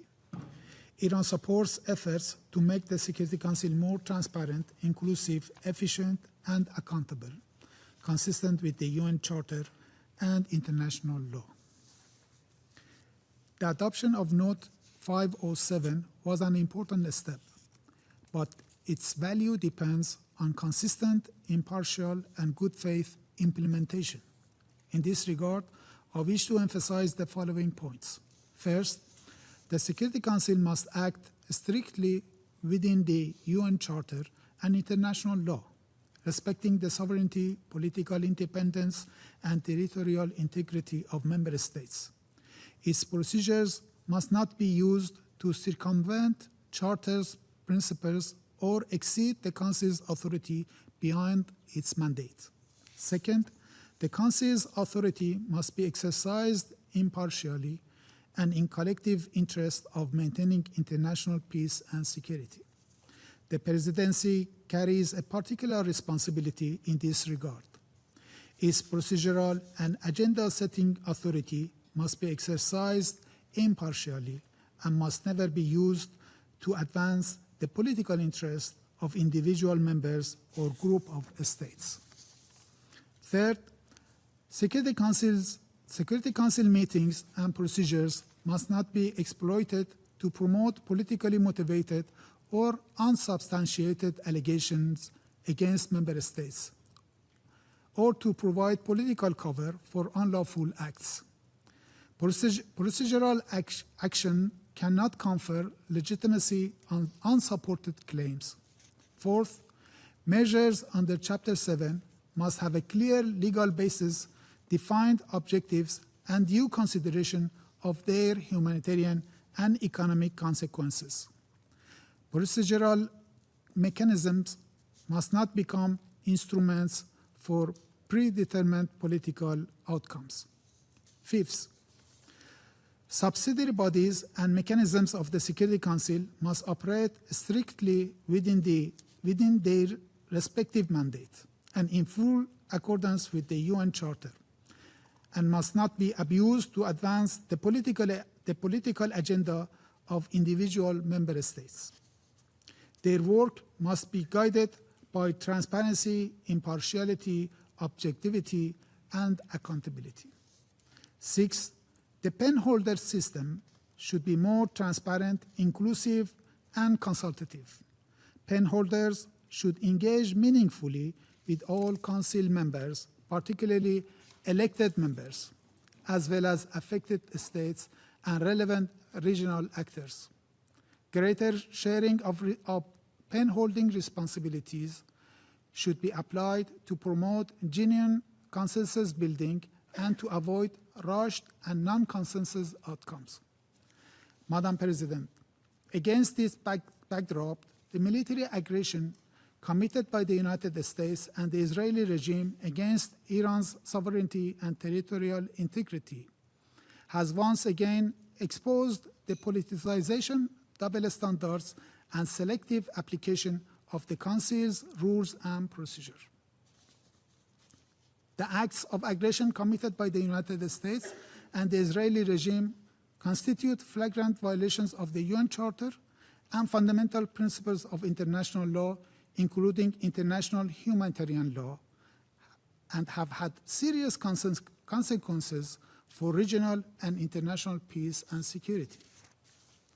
While disregarding the root causes of the situation, the United States and certain other members have sought to instrumentalize the Council's procedures and meeting to advance politically motivated allegations against Iran. Yet, the Security Council has regrettably failed to fully discharge its responsibilities under the UN Charter to determine aggressors and the act of aggression committed by the United States and Israeli regime, and to take appropriate measures to prevent their recurrences, owing to the obstruction of a permanent member that is itself a party to the aggression. Madam President, of equal concern is the continued abuse by France, the United Kingdom, and the United States of the Council's procedure, meetings, and mechanisms to advance politically motivated narratives and allegations against Iran's peaceful nuclear program. This includes through their failed and legally unfounded attempt to invoke the so-called snapback under Resolution 2231, while disregarding their own failure to uphold their commitment under Resolution 2231 and the JCPOA. In this context, I wish to reiterate once again Iran's consistent and principled position that Resolution 2231 expired definitively on 18 October 2025.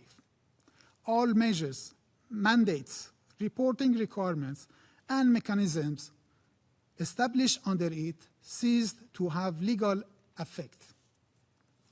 Iran, therefore, does not recognize any purported measures or mechanisms derived from Resolution 2231, nor any legal basis for further reporting or meetings concerning its implementation under the agenda item non-proliferation.